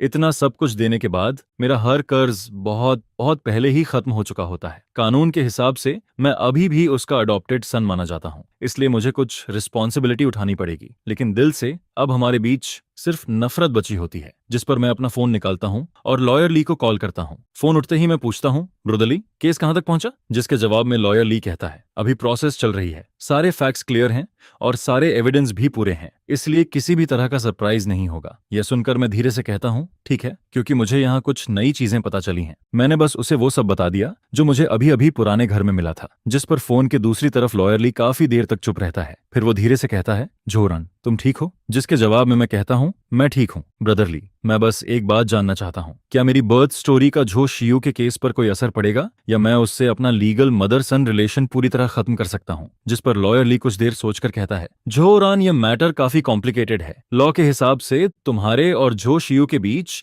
एक डी फैक्टो अडॉप्शन रिलेशन बन चुका है। फिर वो आगे कहता है, अगर तुम्हें अपनी रियल मदर का प्रूफ मिल भी गया है और तुम इस रिलेशन को एक तरफा खत्म करना चाहते हो, तब भी यह प्रोसेस बहुत मुश्किल होगा। खासकर अभी जब वो अपने जजमेंट का इंतजार कर रही है, तब कोर्ट को ऐसा लग सकता है कि तुम जानबूझकर अपनी रिस्पॉन्सिबिलिटी से बचना चाहते हो। जिस पर वो फिर कहता है, लेकिन जो प्रूफ तुमने दिया है उसे जज के सामने स्ट्रॉन्ग एविडेंस की तरह रखा जा सकता है। इससे यह साबित होगा कि झो शियू ने सालों तक तुम्हारे साथ प्रीडिजिस और मेंटल अब्यूज किया था। हालांकि इससे उसके ऊपर लगा पब्लिक सेफ्टी को खतरे में डालने वाला चार्ज नहीं बदलेगा, लेकिन जब जज पूरा केस देखेगा तब शायद उसे उसके एक्शंस के पीछे का रीजन समझ आए, भले ही वो रीजन कितना भी गलत और बिगड़ा हुआ क्यों ना हो। सीधी बात में इससे रिजल्ट नहीं बदलेगा, लेकिन पूरी स्टोरी ज्यादा क्लियर हो जाएगी। यह सुनकर मैं समझ जाता हूँ। फिर मैं फोन काट देता हूँ और उसी के साथ मेरे दिल में बची आखिरी उम्मीद भी टूट जाती है। मैं कानून के हिसाब से उसके नाम को अपनी जिंदगी से पूरी तरह नहीं मिटा सकता था, लेकिन अपने दिल और अपनी दुनिया से मैं उसे हमेशा के लिए बाहर निकाल सकता था। जिस पर मैं कार घुमाता हूँ और सीधे अपने ससुराल पहुंच जाता हूँ। जैसे ही फेंगिया और लेले मुझे देखती हैं, वो तुरंत मेरी तरफ आ जाती हैं। फेंगिया पूछती है, तुम वापस कैसे आ गए? तुम्हारा फोन नहीं लग रहा था। जिस पर लेले मेरी आंखों की तरफ देखकर पूछती है, डैड, आपकी आंखें लाल क्यों हैं? मैं हल्का सा मुस्कुराता हूँ और कहता हूँ, डैड ठीक है, बस थोड़ा टायर्ड है। लेकिन मैं अपने शरीर को हल्का सा कांपता हुआ फील कर रहा होता हूँ और मुझे पता होता है कि सिर्फ यही जगह है जहां मैं अपना सारा दिखावा उतार सकता हूँ। डिनर के दौरान मैं पूरी तरह खोया हुआ बैठा रहता हूँ। मेरे सास ससुर समझ जाते हैं कि मेरे साथ कुछ ठीक नहीं है, लेकिन वो मुझसे कुछ नहीं पूछते। जिस पर फेंक या बार बार मेरी प्लेट में खाना रखती रहती है, उसकी आंखों में सिर्फ चिंता दिखाई दे रही होती है। फिर रात को जब लेले सो जाती है, तब मैं और फेंक या अपने कमरे में वापस आते हैं। मैं दरवाजा बंद करता हूँ और अपने बैग से वो छोटा टिन बॉक्स निकालता हूँ। फेंक या मुझे हैरानी से देखती है और पूछती है ये क्या है, लेकिन मैं कुछ नहीं बोलता। मैं बस बॉक्स खोलता हूँ और उसके अंदर रखा बर्थ सर्टिफिकेट और वो लेटर्स उसके हाथ में दे देता हूँ। जिस पर फेंक या बेड के पास वाली लाइट में उन्हें धीरे धीरे पढ़ने लगती है। पूरा कमरा बिल्कुल शांत हो जाता है। सिर्फ पेजेस पलटने की आवाज और हमारी भारी होती सांसें सुनाई दे रही होती हैं। मैं उसके चेहरे को देख रहा होता हूँ। पहले उसके चेहरे पर कंफ्यूजन होता है, फिर वो शॉक में बदल जाता है। उसके बाद डिसेबिलिफ दिखाई देने लगती है और आखिर में उसकी आंखों में सिर्फ दर्द रह जाता है। फिर वो सिर उठाती है। उसकी आंखें लाल हो चुकी होती हैं, जिस पर वो धीरे से कहती है जो भी पहले हुआ उसे भूल जाओ। आगे तुम्हारे साथ मैं हूं। तुम जरूर खुश रहोगे क्योंकि हम ही तुम्हारी रियल फैमिली हैं। उस रात हम बहुत देर तक बात करते हैं। मैं उसे वो सब बता देता हूँ जिसे मैं इतने सालों से जानबूझकर भूलने की कोशिश कर रहा था। वो सारी बातें, वो सारे डिटेल्स और वो सारे जख्म जिन्हें मैं जबरदस्ती अपने अंदर दबाए हुए था। जिस पर इतने सालों से छिपे हुए वो जख्म फिर से खुल जाते हैं। और हालांकि यह बहुत दर्द देता है, लेकिन पहली बार मुझे ऐसा लगता है कि उन पर धूप पड़ रही है। फेंक यह सबसे अच्छी लिसनर साबित होती है। वो मुझे बार बार समझाने या बड़ी बड़ी बातें करने की कोशिश नहीं करती। वो बस चुपचाप मेरी बातें सुनती रहती है और अपनी सॉफ्टनेस और समझ से धीरे धीरे मेरे दिल के जख्म भरने लगती है। फिर जब सुबह होने वाली होती है, तब हम एक दूसरे को पकड़कर सो जाते हैं और उस रात मुझे बहुत दिनों बाद सुकून की नींद आती है। जब मेरी आंख खुलती है, तब कमरे में धूप फैल चुकी होती है और मेरे दिल का अंधेरा भी जैसे थोड़ा थोड़ा कम होने लगता है। जिस पर हम फैसला करते हैं कि अभी के लिए हम मेरी रियल मदर लिंगुई को ढूंढने की कोशिश नहीं करेंगे, क्योंकि उस वक्त जो कुछ हुआ था वो बहुत कॉम्प्लिकेटेड था। अगर हम अभी उसे ढूंढेंगे तो पता नहीं कितनी नई बातें और कितनी नई प्रॉब्लम्स सामने आ जाएंगी। और अभी हमें सबसे ज्यादा एक शांत जिंदगी की जरूरत होती है। 1 महीने बाद जो ज्यूई के केस की हियरिंग शुरू हो जाती है, लेकिन मैं कोर्ट नहीं जाता, फेंक या भी नहीं जाती, क्योंकि हम दोनों उस औरत का चेहरा दोबारा नहीं देखना चाहते थे। फिर जिस दिन फैसला आता है, उसी दिन लॉयरली मुझे फोन करता है। वो कहता है डेंजरस मेथड से पब्लिक सेफ्टी को खतरे में डालने के क्राइम में उसे गिल्टी माना गया है, क्योंकि उसके एक्शन से बहुत बड़ा नुकसान हो सकता था और उसका असर सोसाइटी पर भी बहुत बुरा पड़ा। साथ ही उसने अपने क्राइम को लेकर कोई पछतावा भी नहीं दिखाया, इसलिए कोर्ट ने उसे 12 साल की जेल की सजा दी है। यह सुनकर मैं कुछ देर तक चुप रह जाता हूँ, क्योंकि यह सजा हमारी उम्मीद से 2 साल ज्यादा होती है। शायद मैंने जो प्रूफ दिए थे, उनसे जज को उसकी असली और बिगड़ी हुई ह्यूमैनिटी साफ दिखाई दे गई थी। फिर मैं फोन हाथ में लेकर काफी देर तक कुछ नहीं बोलता। उसके बाद मैं धीरे से फोन काट देता हूँ, जिस पर मैं बालकनी में चला जाता हूँ। नीचे नई सोसाइटी का गार्डन दिखाई दे रहा होता है। वहां बच्चे खेल रहे होते हैं और दूर सिटी की सड़कें, गाड़ियां और लाइट्स, सब कुछ लाइफ से भरा हुआ लगता है। मैं एक लंबी सांस लेता हूँ, क्योंकि टाइम सबसे अच्छी मेडिसिन होता है। 1 साल काफी होता है कई जख्मों को भरने के लिए,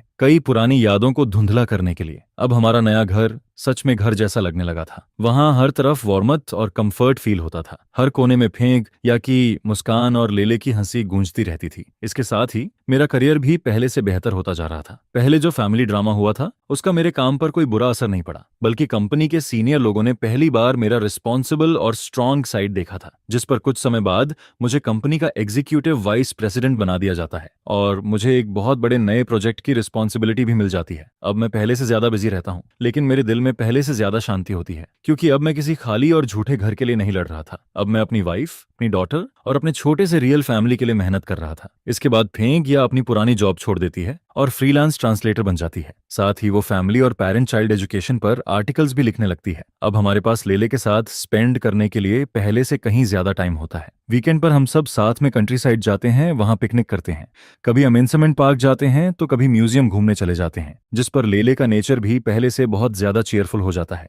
उसके चेहरे पर हर समय एक मासूम सी स्माइल रहती है। मैं जब फेंक या और लेले के चेहरे पर वो स्माइल देखता हूँ, तब मुझे लगता है कि मुझे जिंदगी में बस यही चाहिए था। और जो भी बुरी बातें थीं, जो भी दर्द और तकलीफ थी, ऐसा लगता है जैसे वो सब अब हमसे बहुत दूर छूट चुकी होती हैं। जो जुई अभी भी जेल में अपनी सजा काट रही होती है। और मेरी तीनों सिस्टर्स के बारे में मुझे बस इतना सुनने को मिलता है कि उन्होंने ओल्ड हाउस बेचने के बाद और जो भी एसेट्स बची थीं उन्हें बांटने के बाद पूरी तरह गायब हो गईं। जिस पर उन्होंने दोबारा कभी मुझसे कॉन्टैक्ट आउट नहीं किया। और सच कहूं तो मुझे भी यही ठीक लगता है। फिर वो आयरन बॉक्स जिसमें मेरी जिंदगी का सबसे बड़ा सीक्रेट छिपा हुआ था, मैं उसे स्टडी रूम के सेफ में बंद कर देता हूँ। मैं उसे बहुत कम बाहर निकालता हूँ क्योंकि मैं चाहता हूँ कि वो सीक्रेट हमेशा के लिए वहीं दबा रहे। मैं अब किसी और ट्रुथ को जानना नहीं चाहता। मेरे लिए माँ अब फेंग या कि माँ होती हैं, लेले की ग्रैंडमदर, वो इंसान जो हमेशा हमारे लिए खाना बनाती हैं, जो हमारे बीमार होने पर हमारी केयर करती हैं। बस मेरे लिए वही काफी होता है, जिस पर जिंदगी धीरे धीरे बिल्कुल शांत हो जाती है, एक ऐसी झील की तरह जिसमें कोई लहर नहीं होती। और मुझे लगने लगता है कि अब जिंदगी हमेशा ऐसे ही चलेगी,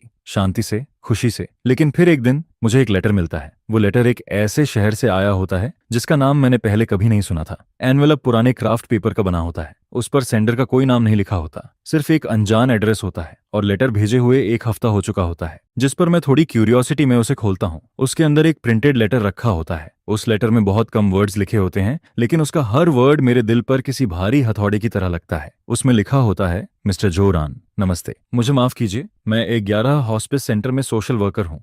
हमारे सेंटर में लिन हुई नाम की एक पेशेंट है। उन्हें लास्ट स्टेज का कैंसर है और डॉक्टर्स ने कहा है कि उनके पास अब ज्यादा टाइम नहीं बचा है। जब हम उनकी चीजें देख रहे थे तब हमें एक पुराना क्लॉथ मिला जिसमें आपका एड्रेस और इन्फॉर्मेशन लिखी हुई थी। कई बार वेरीफाई करने के बाद हमने आपकी आइडेंटिटी कंफर्म की। लिन हुई, फीमेल टीचर लिन हुई। उन्होंने पूरी जिंदगी शादी नहीं की, उनका कोई और बच्चा भी नहीं है, लेकिन जब भी वो बेहोशी और होश के बीच होती हैं तब वो बार बार एक नाम लेती हैं और वो नाम आपका है जोरान। उन्होंने कहा है कि वो आपसे मिलना चाहती हैं। ये पढ़ते ही मेरे हाथ कांपने लगते हैं। वो हल्का सा पेपर अचानक मेरे हाथों में बहुत भारी लगने लगता है। लिन हुई, यह नाम मैंने सिर्फ अपने बर्थ सर्टिफिकेट में देखा था और अपने पापा के लेटर्स में। मेरी रियल मदर, वो अब मरने वाली है और वो मुझसे मिलना चाहती है। ये खबर एक शांत झील में फेंके गए पत्थर की तरह होती है और मेरी अभी अभी बनी हुई शांत जिंदगी में एक बड़ा क्रैक डाल देती है। मैं समझ नहीं पाता कि मुझे क्या करना चाहिए। ना जाऊं। मेरे दिमाग का एक हिस्सा यही कहता है, वो मेरे लिए बस एक स्ट्रेंजर है जिससे सिर्फ खून का रिश्ता है। वो 30 साल से ज्यादा वक्त तक मेरी जिंदगी से गायब रही। उसका मुझ पर कोई हक नहीं है और ना ही मेरा उस पर कोई फर्ज है। मैंने अपनी जिंदगी को इतनी मुश्किल से नॉर्मल बनाया है। मुझे दोबारा उस पुराने पास्ट को छूना नहीं चाहिए। लेकिन दूसरी तरफ मेरे दिल के अंदर एक और आवाज होती है जो मुझे खींच रही होती है। वो मेरी रियल मदर है। उसने मुझे मेरे पापा को क्यों दे दिया था? उसने इतने साल कैसे बिताए? उसने शादी क्यों नहीं की? उसके और कोई बच्चे क्यों नहीं हुए? ऐसे हजार सवाल मेरे अंदर उठने लगते हैं, जैसे कोई तेज लहर बार बार मेरे दिल से टकरा रही हो। और मुझे पता होता है कि अगर मैं नहीं गया तो शायद मुझे इन सवालों के जवाब कभी नहीं मिलेंगे और शायद मैं पूरी जिंदगी इसी रिग्रेट के साथ जीता रहूंगा। जिस पर फेंग या स्टडी रूम में आती है, वो मेरे चेहरे को देखती है और बिना कुछ पूछे मैं वो लेटर उसके हाथ में दे देता हूँ। वो उसे धीरे धीरे पढ़ती है और उसे पढ़ने के बाद उसके चेहरे पर भी वही कंफ्यूजन और परेशानी दिखाई देने लगती है जो मेरे अंदर चल रही होती है। फिर वो मेरे पास आती है और मेरा ठंडा हाथ पकड़ लेती है। हम दोनों एक दूसरे की तरफ देखते हैं। हमारी आंखों में सिर्फ कंफ्यूजन होता है। फिर वो धीरे से पूछती है, क्या तुम जाना चाहते हो? जिस पर मैं पहले सिर हिलाकर ना कह देता हूँ, लेकिन अगले ही पल मैं फिर धीरे से सिर हिलाकर हाँ भी कह देता हूँ, क्योंकि मेरा दिल पूरी तरह उलझ चुका होता है। एक ऐसे इंसान से मिलने जाना जो मेरे लिए स्ट्रेंजर भी है और मेरी मदर भी। एक ऐसे सीक्रेट को खोलना जो 30 साल से ज्यादा वक्त से बंद पड़ा है। क्या मैं सच में इसके लिए तैयार हूँ? उस रात मुझे बिल्कुल नींद नहीं आती। फेंगिया मेरे बगल में सो रही होती है। उसकी सांसें बिल्कुल शांत होती हैं, लेकिन मैं आंखें खोले छत को देखता रहता हूँ और अंधेरे में मेरे दिमाग में सिर्फ सोच चलती रहती है। 2 नाम बार बार मेरे दिमाग में आते रहते हैं। एक जो शिव, वो औरत जिसे मैंने 30 साल तक माँ कहा, जिसने मुझे सिर्फ दर्द और तकलीफ दी और जो अब जेल में अपनी जिंदगी काट रही होती है। और दूसरी लिन हुई, वो औरत जिसने मुझे जन्म दिया लेकिन जो मेरी पूरी जिंदगी में कभी नहीं रही। और अब जब उसकी जिंदगी खत्म होने वाली है तब वो अचानक मेरे सामने वापस आ रही है, जिस पर मेरे दिल में 2 बिल्कुल अलग फीलिंग्स उठने लगती हैं। एक तरफ नफरत, गुस्सा और दर्द, और दूसरी तरफ रिग्रेट, क्यूरियोसिटी और बेचैनी। जाना है या नहीं जाना, यह सवाल मेरे दिल में किसी भारी तराजू की तरह लटकता रहता है। उस तराजू के एक तरफ मेरी नई जिंदगी होती है, मेरी वाइफ, मेरी डॉटर, मेरा करियर, वो सब कुछ जिसके लिए मैंने इतना कुछ सहा था। ये सब मेरी जिंदगी की सबसे कीमती चीज होती है। और दूसरी तरफ लिन हुई से मिलना मतलब उस पुराने जख्म को फिर से खोल देना, उस पास्ट में वापस जाना जिसे मैं हमेशा के लिए दफन कर देना चाहता था, क्योंकि हो सकता है कि वहां मुझे कुछ ऐसे आंसर्स मिलें जो मेरे अंदर एक नया दर्द पैदा कर दें, एक नई स्टॉर्म शुरू कर दें। मुझे डर लगता है कि मेरे दिल का वो जख्म जो अभी अभी भरना शुरू हुआ है फिर से टूट जाएगा। और मुझे डर लगता है कि मैंने इतनी मुश्किल से जो खुद को संभाला है वो सब एक पल में बिखर जाएगा। मुझे डर लग रहा है कि इस बार इसका असर फेंग या और लेले पर पड़ेगा, हमारे इस फ्रेजाइल नए होम पर पड़ेगा। और बैलेंस के दूसरे साइड पर वो वुमन होती है जिसका नाम लिंग हुई है, वो लाइफ जो अब धीरे धीरे खत्म होने वाली है। और वो सवाल जो पिछले 30 सालों से भी ज्यादा टाइम से मेरे दिल में अटका हुआ है, मेरी अपनी लाइफ को लेकर वो बहुत बड़ा कंफ्यूजन कि उसने मुझे मेरे फादर को क्यों दे दिया। उसने अपनी पूरी लाइफ बिना हस्बैंड एंड बिना चिल्ड्रन के क्यों गुजार दी? उसके और मेरे फादर के बीच आखिर ऐसा क्या हुआ था? ये सारे सवाल किसी तेज कांटे की तरह मेरे दिल में चुभे हुए थे, जिस पर अगर मैं नहीं जाता तो ये कांटा हमेशा के लिए मेरे दिल में रह जाता। फिर वो मुझे हर वक्त यही याद दिलाता रहता कि मैं एक ऐसा इंसान हूं जिसकी कोई जड़ नहीं है, जिसे ये तक नहीं पता कि वो कहां से आया है। और फिर हर आने वाली शांत रात में वो सवाल अचानक मेरे सामने आकर मुझे परेशान करता रहता। मैं पूरी लाइफ बस यही सोचता रहता, बस यही इमेजिन करता रहता। जिस पर फेंक या की बात सही लगती है कि जाना या ना जाना दोनों ही सही चॉइस हैं। एक तरफ प्रेजेंट को बचाना है और दूसरी तरफ पास्ट को खत्म करना है, लेकिन मुझे कौन सा रास्ता चुनना चाहिए यही समझ नहीं आता है। इसके बाद मैं चुपचाप उठता हूँ और लिविंग रूम में चला जाता हूँ। वहां जाकर मैं अपने लिए एक ग्लास ठंडा पानी डालता हूँ। वो ठंडा पानी मेरे गले से नीचे उतरता है, जिस पर मेरा दिमाग थोड़ा शांत होने लगता है। फिर मैं धीरे धीरे लेले के रूम के बाहर पहुंचता हूँ और डोर को हल्का सा पुश करता हूँ। कॉरिडोर की हल्की रोशनी के बीच मैं अपनी बेटी का सोता हुआ चेहरा देखता हूँ। उसके छोटे से फेस पर अब भी एक प्यारी सी स्माइल होती है, जिसे देखकर मुझे समझ नहीं आता कि वो कौन सा स्वीट सपना देख रही है। मैं बस उसे देखता रहता हूँ, जिस पर अचानक मेरे दिल में हिम्मत आने लगती है, एक ऐसा इमोशन जिसे मैं शब्दों में एक्सप्लेन भी नहीं कर सकता। फिर मैं सोचता हूँ कि फ्यूचर में जब वो बड़ी होगी तब वो मुझसे पूछेगी, डैड आपकी मदर कैसी थी, मेरी ग्रैंड मदर कैसी थी? जिस पर उस वक्त मैं उसे क्या जवाब दूंगा? क्या मैं उससे कहूंगा कि जो जूई नाम की उस वुमन ने अपनी नफरत और ग्रीड की वजह से आखिर में खुद को प्रिजन पहुंचा दिया था? या फिर मैं उसे बताऊंगा कि मेरी एक ग्रैंड मदर और भी थी जिससे मैं कभी मिला ही नहीं, और अगर मैं खुद अपने पास का सामना नहीं कर सकता तो फिर मुझे क्या हक है कि मैं अपनी बेटी को उसकी लाइफ का सामना करना सिखाऊं? यह सोचते ही मेरे दिल का बैलेंस धीरे धीरे बदलने लगता है, क्योंकि भाग जाना किसी भी प्रॉब्लम को सॉल्व नहीं करता, वो सिर्फ दिल के अंदर की खाली जगह को और बड़ा करता जाता है। शायद मुझे प्रोटेक्शन की नहीं, रिकंसिलिएशन की जरूरत है। मुझे अपनी लाइफ के पहले हिस्से को एक प्रॉपर एंडिंग देनी है, क्योंकि तभी मैं बिना किसी बोझ के सच में फ्यूचर की तरफ बढ़ पाऊंगा। जिस पर मैं वापस रूम में लौट कर आता हूँ, तब तक फेंग या पता नहीं कब जाग चुकी होती है। वो बेड के सहारे बैठी होती है और मुझे चुपचाप देख रही होती है। फिर वो मुझसे पूछती है, क्या तुमने सोच लिया है? जिसके जवाब में मैं धीरे से कहता हूँ, मैं उससे मिलना चाहता हूँ, उसके लिए नहीं, अपने लिए। मैं सच जानना चाहता हूँ, मैं खुद को एक जवाब देना चाहता हूँ, रिजल्ट चाहे अच्छा हो या बुरा। मैं उसे अपनी आंखों से देखना चाहता हूँ और अपने कानों से सुनना चाहता हूँ। यह सुनकर फेंक या हल्का सा मुस्कुराती है, जिस पर वो कहती है, मैं तुम्हारे साथ हूँ, यहाँ होम पर मैं हूँ, तुम बिना किसी डर के जा सकते हो। चाहे कुछ भी हो जाए, तुम्हें इसमें हमेशा याद रखना है कि यह हमेशा तुम्हारा घर रहेगा। लेले और मैं हमेशा तुम्हारा इंतजार करेंगे। यह सुनते ही मेरा दिल गर्माहट से भर जाता है। फिर मैं उसे अपनी बाहों में भर लेता हूँ और हम दोनों काफी देर तक ऐसे ही एक दूसरे के साथ बैठे रहते हैं। इसके बाद अगली सुबह जल्दी मैं उस अजनबी सिटी के लिए एक high speed rail ticket book करता हूँ। निकलने से पहले मैं लेले को गले लगाता हूँ और उससे कहता हूँ, डैड कुछ दिनों के लिए बिजनेस ट्रिप पर जा रहा है, तुम्हें घर पर मॉम की बात माननी है। जिस पर लेले तुरंत कहती है, डैड आप टेंशन मत लो। फिर मैं अपना छोटा सा सूटकेस उठाता हूँ और एलिवेटर की तरफ बढ़ जाता हूँ। जैसे ही मैं अंदर जाता हूँ, एलिवेटर का डोर धीरे धीरे बंद होने लगता है और उसके साथ फेंक या कि वो चिंता से भरी नजर भी मुझसे दूर हो जाती है। लेकिन मैं जानता हूँ कि अब मैं अपनी लाइफ की शुरुआत तक जाने वाले सफर पर निकल चुका हूँ। ये सफर अपनी रूट्स को ढूंढने का है। आगे का रास्ता आसान होगा या बहुत मुश्किल मुझे नहीं पता, लेकिन इतना जरूर पता है कि मुझे जाना ही होगा। यही मेरी फेट है। हाई स्पीड ट्रेन तेजी से ट्रैक्स पर भाग रही होती है। विंडो के बाहर के व्यूज तेजी से पीछे छूट रहे होते हैं। सिटी, खेत, पहाड़, नदियां, सब कुछ धुंधला होने लगता है, बिल्कुल मेरी उस पुरानी लाइफ की तरह जो अब तक धुंध में छुपी हुई थी। मैं सीट पर सिर पीछे टिकाकर आंखें बंद कर लेता हूँ, लेकिन मेरा दिमाग अब भी लगातार चलता रहता है। फिर मैं अपने बैकपैक में से वो छोटा सा टिन बॉक्स निकालता हूँ। मैं उसे खोलता नहीं हूँ, बस अपनी उंगलियों से धीरे धीरे उसे छूता रहता हूँ। उसका ठंडा सरफेस अपने अंदर मेरी रूट्स को छुपाए बैठा होता है, और साथ ही दो लोगों की पूरी लाइफ के लव और हेट से भरे रिश्ते को भी, जिस पर मुझे अपने फादर जो जियानजून की याद आने लगती है। वो कम बोलने वाले इंसान थे, लेकिन अपने हर इमोशन को अपने एक्शंस में छुपा कर रखते थे। मैं हमेशा सोचता था कि वो मुझसे इसलिए प्यार करते हैं क्योंकि मैं उनका इकलौता बेटा हूँ, जो फैमिली की आखिरी उम्मीद हूँ। लेकिन अब मुझे समझ आता है कि उनके उस प्यार के पीछे एक गहरा गिल्ट भी छुपा हुआ था। उन्होंने शायद लिंगुई से बहुत प्यार किया होगा, वरना वो फैमिली टूटने का रिस्क लेकर मुझे इस दुनिया में नहीं लाते।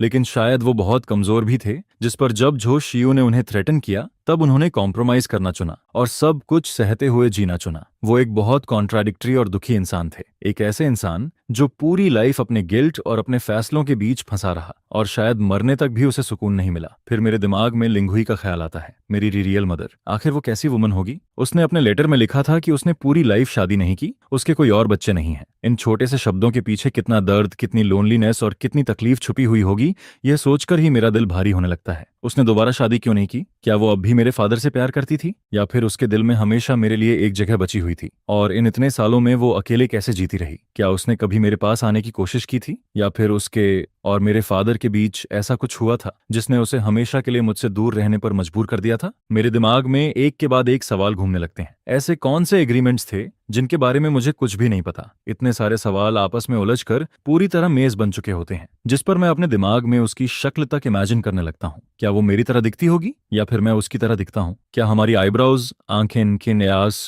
नाक और होंठ एक जैसे होंगे? यही इमेजिनेशन मेरे अंदर एक अजीब सा एहसास पैदा करने लगती है, जिसमें थोड़ा एक्साइटमेंट होता है और थोड़ा डर भी, जिस पर मैं यही सोचता रहता हूं कि जब सच सामने आएगा तब मैं कैसा फील करूंगा। क्या मेरे अंदर गुस्सा होगा, नफरत होगी, या फिर सिर्फ सिंपथी होगी? तभी ट्रेन के अनाउंसमेंट की आवाज मेरे ख्यालों को बीच में रोक देती है, जिस पर मैं अपनी आंखें खोलता हूं और विंडो के बाहर देखता हूं। मेरे सामने एक बिल्कुल अजनबी सिटी होती है, ऊंची ऊंची बिल्डिंग्स, ट्रैफिक और लोगों की भीड़। यही वो सिटी होती है जहां मेरी बायोलॉजिकल मदर रहती थी। मैं इतने सालों तक उसके इतने करीब होकर भी उसके बारे में कुछ नहीं जानता था। ये सोचकर मुझे फील होता है कि फेट सच में बहुत अजीब और क्रूअल चीज होती है। इसके बाद मैं स्टेशन से बाहर निकलता हूँ, एक टैक्सी लेता हूँ और सीधे अनिंग लियोहू सेंटर की तरफ निकल जाता हूँ। रास्ते भर मैं बाहर की अनजान सड़कों को देखता रहता हूँ, जिस पर मेरे दिल में यही ख्याल आता है कि शायद इन रास्तों पर वो भी कभी चली होगी, शायद उसने भी यही नज़ारे देखे होंगे। हम दोनों के बीच 30 साल से ज्यादा का फासला था, लेकिन फिर भी किसी अजीब तरीके से हम दोनों के बीच एक कनेक्शन बना हुआ था। करीब आधे घंटे बाद टैक्सी शहर के बाहर एक शांत से सबर्ब में जाकर रुकती है। मेरे सामने एक सफेद बिल्डिंग खड़ी होती है,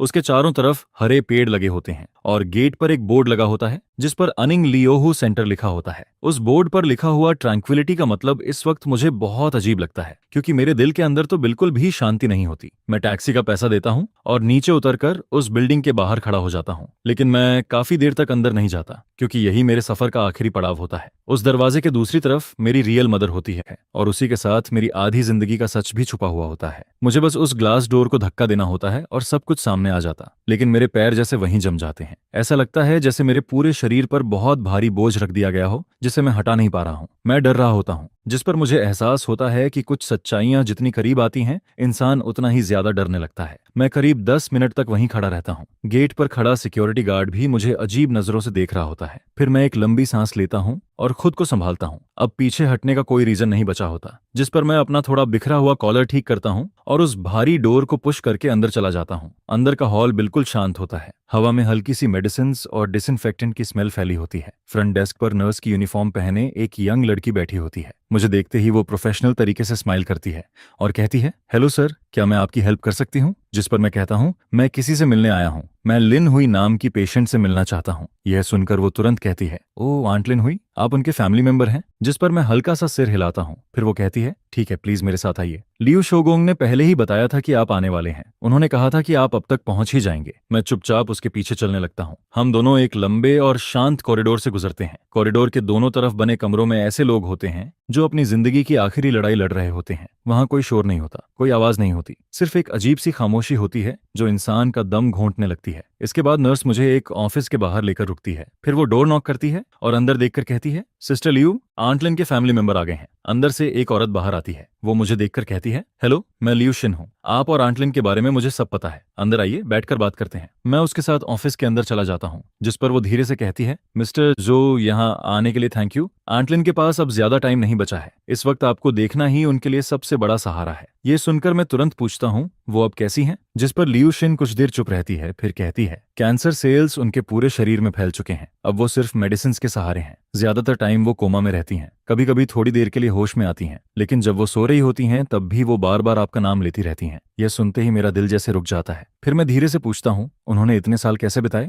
जिस पर लियू शिन मेरी तरफ देखती है और कहती है, आंट लिन की जिंदगी बहुत मुश्किल रही है। जब वो यंग थीं तब वो वर्ल्ड आर्ट ट्रूप में डांसर थीं। वो बहुत खूबसूरत थीं और बहुत टैलेंटेड भी, लेकिन बाद में उनकी लाइफ में कुछ ऐसा हुआ जिसने उन्हें पूरी तरह तोड़ दिया, जिस पर उन्होंने अपनी नौकरी छोड़ दी। उसके बाद उन्होंने ना कभी दोबारा काम किया और ना ही शादी की। वो अपनी पुरानी सेविंग्स और बाद में किए गए थोड़े बहुत काम से जिंदगी चलाती रहीं। वो बहुत इंट्रोवर्ट थीं। वो लगभग पूरी जिंदगी अकेले ही रहीं। उनका किसी से ज्यादा मिलना जुलना नहीं था। हम लोगों को भी उनके बारे में तब पता चला जब वो बहुत ज्यादा बीमार हो गईं और उनके नेबर्स उन्हें हॉस्पिटल लेकर आए। वो बहुत स्ट्रांग थीं। उन्होंने कभी हमें अपने पास्ट के बारे में कुछ नहीं बताया। लेकिन पिछले महीने उन्होंने पहली बार सब कुछ बताया, और आपके बारे में भी। अब मैं खुद को और नहीं संभाल पाता, मेरी आंखों में आंसू आ जाते हैं। मैं हमेशा सोचता था कि मैं इसके लिए तैयार हूं।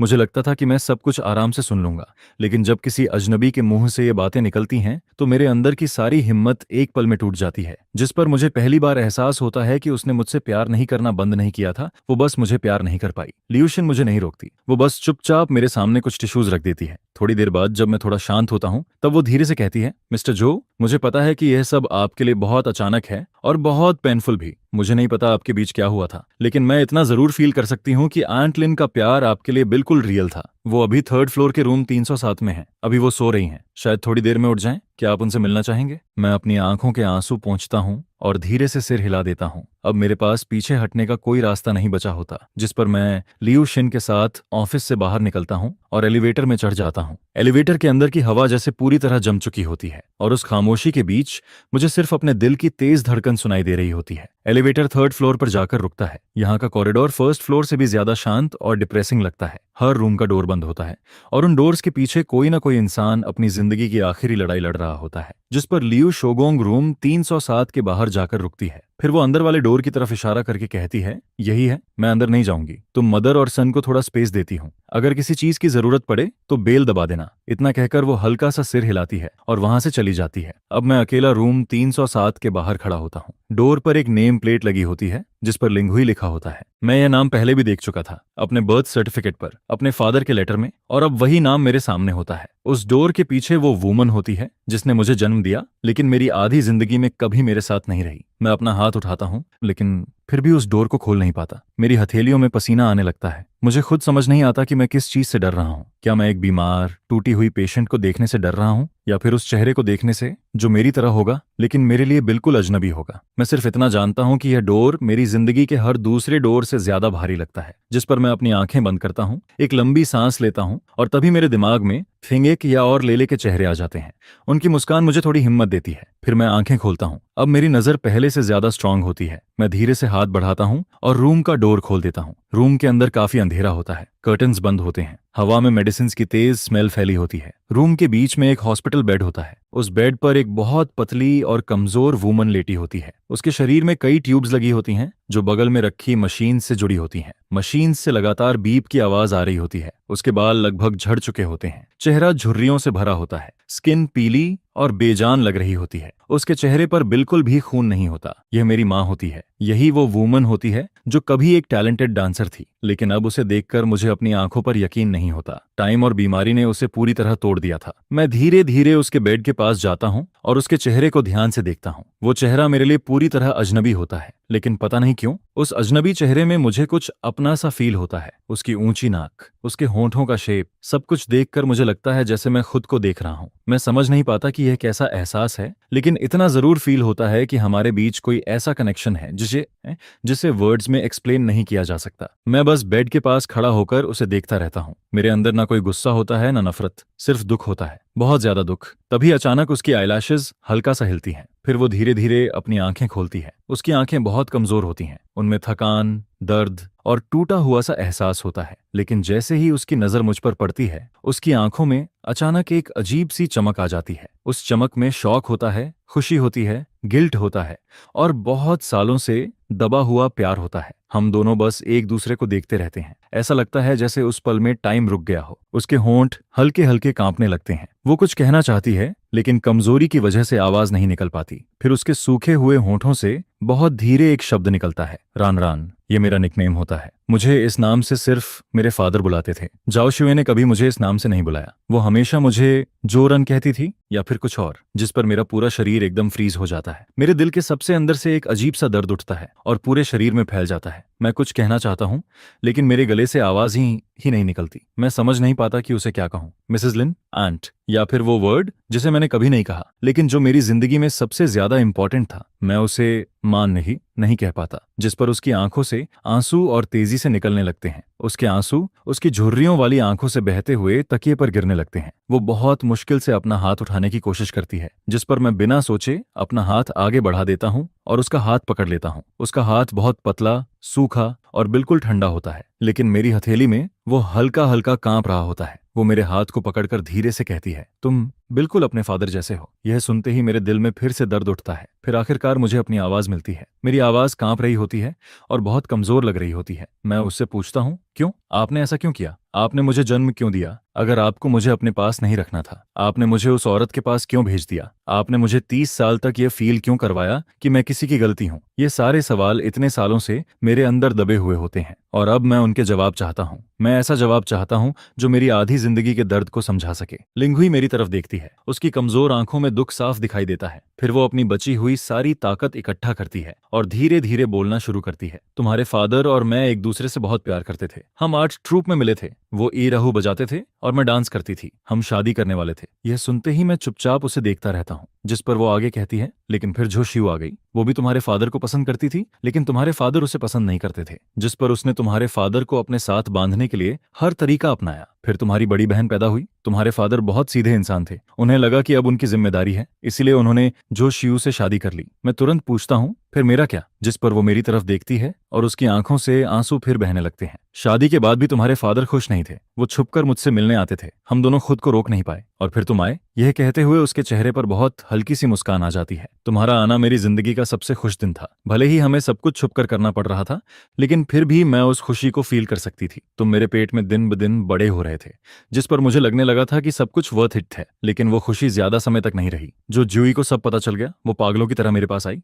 उसके हाथ में एक सिजर्स थी। उसने मुझसे कहा कि अगर मैंने तुम्हारे फादर को नहीं छोड़ा तो वो मेरा चेहरा काट देगी। और सिर्फ इतना ही नहीं, वो आर्ट ट्रूप में जाकर सबके सामने हंगामा करने वाली थी। उस टाइम में ऐसी बात अगर बाहर आ जाती तो हमारी पूरी जिंदगी बर्बाद हो जाती। लोग हमें जीने नहीं देते। मैं डर गई थी। तुम्हारे फादर भी डर गए थे। हम दोनों बहुत डर गए थे। लेकिन उस वक्त मैं तुम्हें जन्म देने वाली थी। मैं कहीं जा भी नहीं सकती थी। जिस पर आखिर में तुम्हारे फादर ने एक तरीका निकाला। उन्होंने कहा कि मैं बच्चे को जन्म दूं और फिर वो तुम्हें अपने घर ले जाकर पालेंगे। सबको यही बताया जाएगा कि तुम्हें जो शियो ने जन्म दिया है और मुझे हमेशा के लिए गायब हो जाना होगा। मुझे फिर कभी ना तुम्हारे फादर से मिलना होगा और ना ही तुमसे। यही उनका एग्रीमेंट था। एक ऐसा एग्रीमेंट जिसमें डर भी था और थोड़ा सा प्यार भी, लेकिन सबसे ज्यादा मजबूरी थी। जिस पर जो शियो इस बात के लिए मान गई, लेकिन उसने एक कंडीशन रखी। उसने कहा कि वो तुम्हें अपने पास रखेगी, तुम्हें बड़ा करेगी, लेकिन वो तुम्हें कभी खुश नहीं रहने देगी। वो चाहती थी कि तुम पूरी जिंदगी उसके शैडो में रहो। वो तुम्हें इस्तेमाल करके तुम्हारे फादर को तकलीफ देना चाहती थी और साथ ही मुझे भी। यह सुनते ही मुझे आखिर पूरा सच समझ आ जाता है। मुझे कभी छोड़ा नहीं गया था। मैं बस एक जाल में फंस गया था। मेरा होना सिर्फ एक बार्गेनिंग चिप बन गया था। मैं अपनी मदर के लिए एक ऐसा सौदा बन गया जिससे वो मेरे फादर को बचा सके, और मैं अपने डरपोक फादर के लिए एक ऐसा बहाना बन गया जिससे वो खुद को उस तूफान से दूर रख सके। और जो शियो के लिए मैं सिर्फ एक ऐसा जरिया था जिससे वो अपनी नफरत और अपने टेढ़े गुस्से को निकाल सके। मेरी आधी जिंदगी का सारा दर्द, सारी बेइज्जती और हर वो नाइंसाफी जो मैंने झेली, वो सब मेरे जन्म के साथ ही तय हो चुकी थी। जिस पर मैं उसका हाथ और ज्यादा कसकर पकड़ लेता हूँ। मेरी उंगलियां इतनी जोर से दब रही होती हैं कि वो सफेद पड़ जाती हैं। मुझे खुद नहीं समझ आता कि मेरे अंदर क्या चल रहा है। मैं जो शुई से नफरत करता हूँ, मैं अपने फादर की कमजोरी पर गुस्सा होता हूँ, लेकिन फिर मैं अपने सामने बैठी इस वुमन को देखता हूँ जो अपनी जिंदगी के आखिरी पल में है। वो वुमन जिसने मुझे बचाने के लिए अपनी पूरी जिंदगी की खुशी छोड़ दी। जिस पर मैं खुद से पूछता हूँ, क्या मैं अब भी उससे नफरत कर सकता हूँ? फिर वो धीरे धीरे कहती है, जिस दिन मैंने तुम्हें उसे दिया था उस दिन बहुत तेज बर्फ गिर रही थी। मैंने तुम्हें बस एक बार अपनी बाहों में पकड़ा था। तुम बहुत छोटे थे, बहुत सॉफ्ट थे। मैं तुम्हें छोड़ना नहीं चाहती थी। मेरी जिंदगी का सबसे बड़ा रिग्रेट यही है कि उस दिन मैं तुम्हें अपने साथ नहीं ले गई। चाहे हमें कितनी भी मुश्किलों में जीना पड़ता, चाहे हमें कहीं भी रहना पड़ता, लेकिन वो उससे बेहतर होता जितना तुम्हें उसके पास छोड़ना था। उसकी आवाज धीरे धीरे और कमजोर होने लगती है। बगल में लगी मशीन अचानक तेज आवाज करने लगती है। मैं समझ जाता हूँ कि अब वो जा रही है। जिस पर वो अपनी बची हुई आखिरी ताकत से मेरी तरफ देखती है।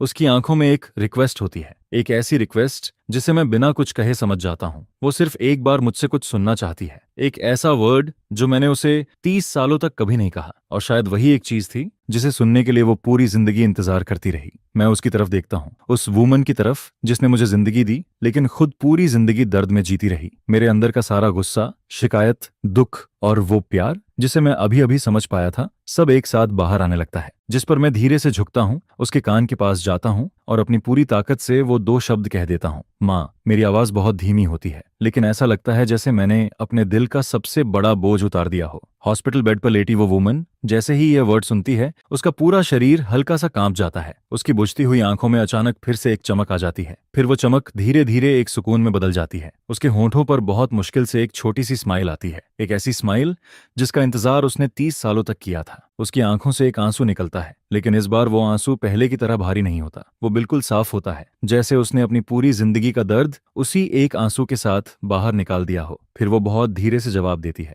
उसकी आवाज इतनी कमजोर होती है कि मुश्किल से सुनाई देती है, लेकिन फिर भी वो शब्द हमेशा के लिए मेरे अंदर रह जाते हैं, मेरा बेटा। इसके बाद रूम में अलार्म की आवाज और तेज हो जाती है। नर्स और डॉक्टर भागते हुए अंदर आते हैं।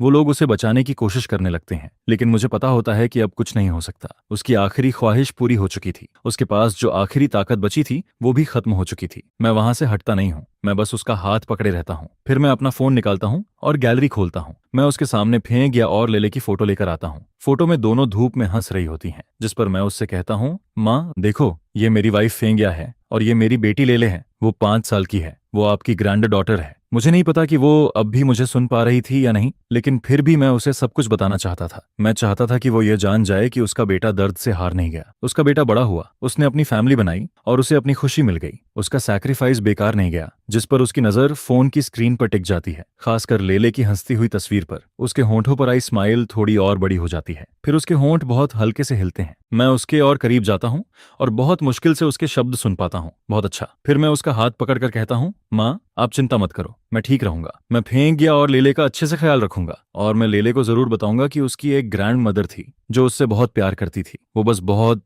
बहुत दूर चली गई और आसमान में एक स्टार बन गई ताकि वो हमेशा मुझे देखती रहे। जिस पर मेरे आंसू उसकी हथेली के पीछे गिरते रहते हैं और मैं उस हाथ को फील करता हूँ जिससे वो मुझे पकड़कर रखती है। लेकिन फिर धीरे धीरे उसकी आखिरी ताकत भी खत्म होने लगती है। उसके बगल में लगी वो नई इलेक्ट्रोग्राम मशीन जो उसकी लाइफ को दिखा रही होती है, धीरे धीरे एक सीधी लाइन में बदलने लगती है, जिस पर मशीन एक लंबी आवाज निकालती है और उसके हाथ की हलचल भी वहीं रुक गई। जिस पर मैं बेबस होकर अपना सिर हिलाता हूँ और कहता हूँ, आई एम सॉरी, हमने पूरी कोशिश की थी। यह सुनकर पूरा रूम शांत हो जाता है। वहां सिर्फ उन ठंडी मशीन्स की लंबी आवाज गूंजती रहती है और उसी पल मुझे समझ आ गया था कि वो जा चुकी है। फिर मैं अपनी उस माँ को, जिसने हमेशा मेरे साथ खाना खाया, मेरे साथ जिया और हमेशा मेरे फ्यूचर के लिए सपने देखे, शांति से जाते हुए देखता हूँ। मैं नहीं रोता हूँ, मैं बस चुपचाप उसका ठंडा होता हुआ हाथ पकड़कर बैठा रहता हूँ। मेरे दिल में ना कोई नफरत बची होती है और ना ही कोई उम्मीद। वहां सिर्फ एक अजीब सी शांति होती है और उसके साथ एक ऐसा दुख जो मेरी हड्डियों तक उतरता चला जाता है। इसके बाद मैं उसके फ्यूनरल का इंतजाम करता हूँ, जिस पर सारी प्रोसेस बहुत सिंपल रहती है क्योंकि इस दुनिया में उसके पास अब कोई रिलेटिव नहीं बचा था मेरे अलावा। फिर उसकी छोड़ी हुई चीजों में मुझे एक छोटा सा लकड़ी का बॉक्स मिलता है। उस बॉक्स में कोई कीमती चीज नहीं होती है, वहां सिर्फ हाथों से सिले हुए छोटे से टाइगर हेड शूज रखे होते हैं।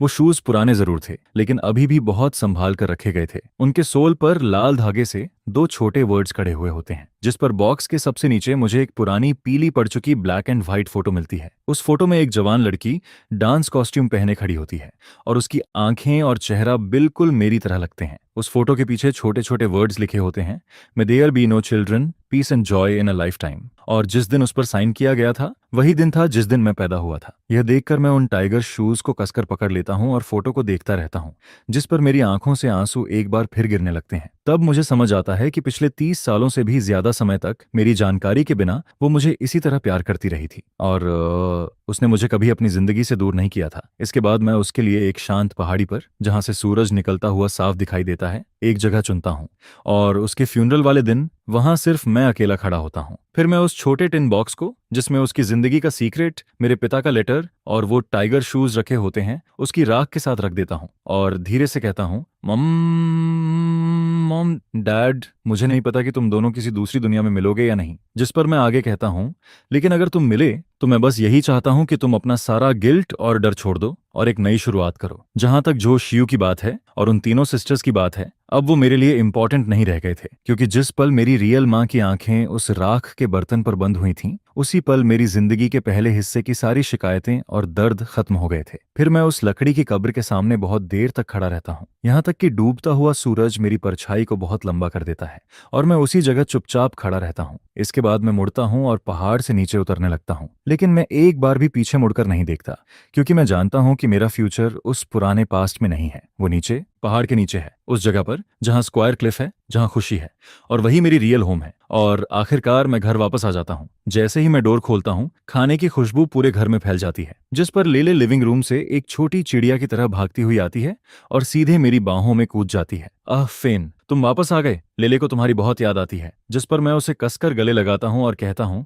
डैड को भी तुम्हारी बहुत याद आती है। फिर मैं उसके छोटे से नरम शरीर को अपनी बाहों में पकड़ता हूँ, उसके बालों से आती हल्की मिल्क जैसी खुशबू को फील करता हूँ, और मेरा वो दिल जो इतने दिनों से टूटा हुआ था, आखिरकार इस पल चैन से भर जाता है। इसके बाद फांगिया किचन से बाहर आती है, लेकिन वो मुझसे कुछ नहीं पूछती। वो बस मुझे देखती है और हल्का सा मुस्कुराती है, जिस पर वो कहती है, बस तुम वापस आ गए, यही काफी है, जाओ हाथ धो लो, खाना तैयार है। फिर मैं उस डिनर को बहुत सुकून के साथ खाता हूँ, जैसे मैं इन दिनों की सारी कमी, सारी खुशी और सारी यादों को उसी खाने के साथ पूरा कर रहा हूँ। और फिर रात में जब लेले सो जाती है, तब मैं और फांगनिया बालकनी में बैठते हैं। बाहर हजारों घरों की लाइट्स चमक रही होती हैं, जिस पर मैं उसे इस बार वापस जाकर जो कुछ भी हुआ वो सब बताने लगता हूँ। मैं उसे सब कुछ बताता हूँ, शुरुआत से लेकर टाइगर शूज मिलने तक और आखिरी गुड बाय तक। मैं बहुत शांति से बोलता हूँ, मेरी आवाज में ज्यादा इमोशन नहीं होता, जैसे मैं अपनी नहीं किसी और की स्टोरी सुना रहा हूँ। फांगनिया चुपचाप मेरी बातें सुनती रहती है, और जब मैं सब कुछ बता देता हूँ तब वो अपना हाथ बढ़ाकर मेरा हाथ पकड़ लेती है, जिस पर वो धीरे से कहती है, सब खत्म हो गया, अब सब ठीक है। यह सुनकर हम दोनों हल्का सा मुस्कुराते हैं, और उसी पल मुझे लगता है कि अब सच में कुछ भी इतना बड़ा या इतना दर्दनाक नहीं रह गया है। उस दिन के बाद मैं कभी भी उन पुरानी बातों को खुद से नहीं छेड़ता। जो शिव का केस आगे क्या हुआ मैंने कभी नहीं पूछा। उन तीनों सिस्टर्स का क्या हुआ, वो कहाँ गईं, कैसी हैं, मुझे अब फर्क नहीं पड़ता था। जिस पर झो फैमिली की वो सारी दर्द भरी यादें, जिन्हें मैं कभी भूल नहीं पाया था, मैं अपनी यादों के सबसे गहरे हिस्से में हमेशा के लिए बंद कर देता हूँ। फिर मैं स्टडी रूम की शेल्फ पर लिंगुई की एक कलर फोटो और हमारी फैमिली की फोटो साथ में रख देता हूँ। मैं लेले को उन सब के बारे में ज्यादा कॉम्प्लिकेटेड बातें नहीं बताता। मैं बस उसे फोटो दिखाकर कहता हूँ, लेले देखो, ये तुम्हारी ग्रैंडमा है, वो बहुत ब्यूटीफुल डांसर थीं, और अब वो आसमान के स्टार्स के साथ रहती हैं और हर रात तुम्हें देखती रहती हैं। यह सुनकर लेले उस फोटो को देखकर मीठी सी आवाज में कहती है, हेलो ग्रैंडमा। जिस पर मैं अपनी बेटी का मासूम चेहरा देखकर मुस्कुराने लगता हूँ, क्योंकि कभी कभी खून का रिश्ता और फैमिली का प्यार इतना सिंपल होता है कि उसका किसी शिकायत, किसी पुराने दर्द या किसी पास्ट से कोई लेना देना नहीं होता। और फिर 1 साल बाद मेरा नया प्रोजेक्ट बहुत बड़ा सक्सेस बन जाता है, जिस पर कंपनी को बहुत बड़ा प्रॉफिट होता है, और मैं कंपनी के सबसे यंग पार्टनर्स में से एक बन जाता हूँ, और सब कुछ धीरे धीरे पहले से बेहतर होता जाता है। फिर उसने फैमिली और सेल्फ हीलिंग के ऊपर एक बुक पब्लिश की, जिस पर वो बुक काफी अच्छी चली, और उसने बहुत से ऐसे लोगों की मदद की जिनके एक्सपीरियंस मेरे जैसे थे। फिर हमने उस बुक की सेल से आए पैसों से एक छोटा फंड बनाया, जिसे खास तौर पर उन बच्चों की मदद के लिए बनाया गया जो फैमिली में बदलाव आने की वजह से अपनी पढ़ाई पूरी नहीं कर पाते, जिस पर हम यही उम्मीद करते हैं कि अपनी वेबो की पावर से इस दुनिया में मेरे जैसे बदकिस्मत बच्चों की संख्या थोड़ी कम कर सकें। फिर एक वीकेंड की दोपहर में जब धूप बिल्कुल सही थी और हवा भी बहुत अच्छी चल रही थी, तब मैं और फेंक गया। लेले को लेकर अपने नए घर के यार्ड में एक छोटा चेरी ब्लॉसम ट्री लगाने जाते हैं, जिस पर हम तीनों मिलकर एक गड्ढा खोदते हैं, फिर साथ में मिट्टी डालते हैं और साथ में उसे पानी देते हैं। लेले के पूरे चेहरे पर मिट्टी लगी होती है और वो एक छोटे फ्लावर कैट की तरह हंस रही होती है, जिस पर फेंक गया मुझे और लेले को देखती है और बहुत प्यार से मुस्कुराती है। फिर मैं लेले को अपने सिर के ऊपर उठा लेता हूँ और कहता हूँ, देखो, ये हमारे फैमिली का नया मेंबर है और अब ये आगे तुम्हारे साथ साथ बड़ा होगा। यह सुनकर लेले खुशी से चिल्लाने लगती है और धूप पेड़ के पत्तों के बीच से होकर हम पर पड़ती रहती है। सब कुछ बहुत गर्म,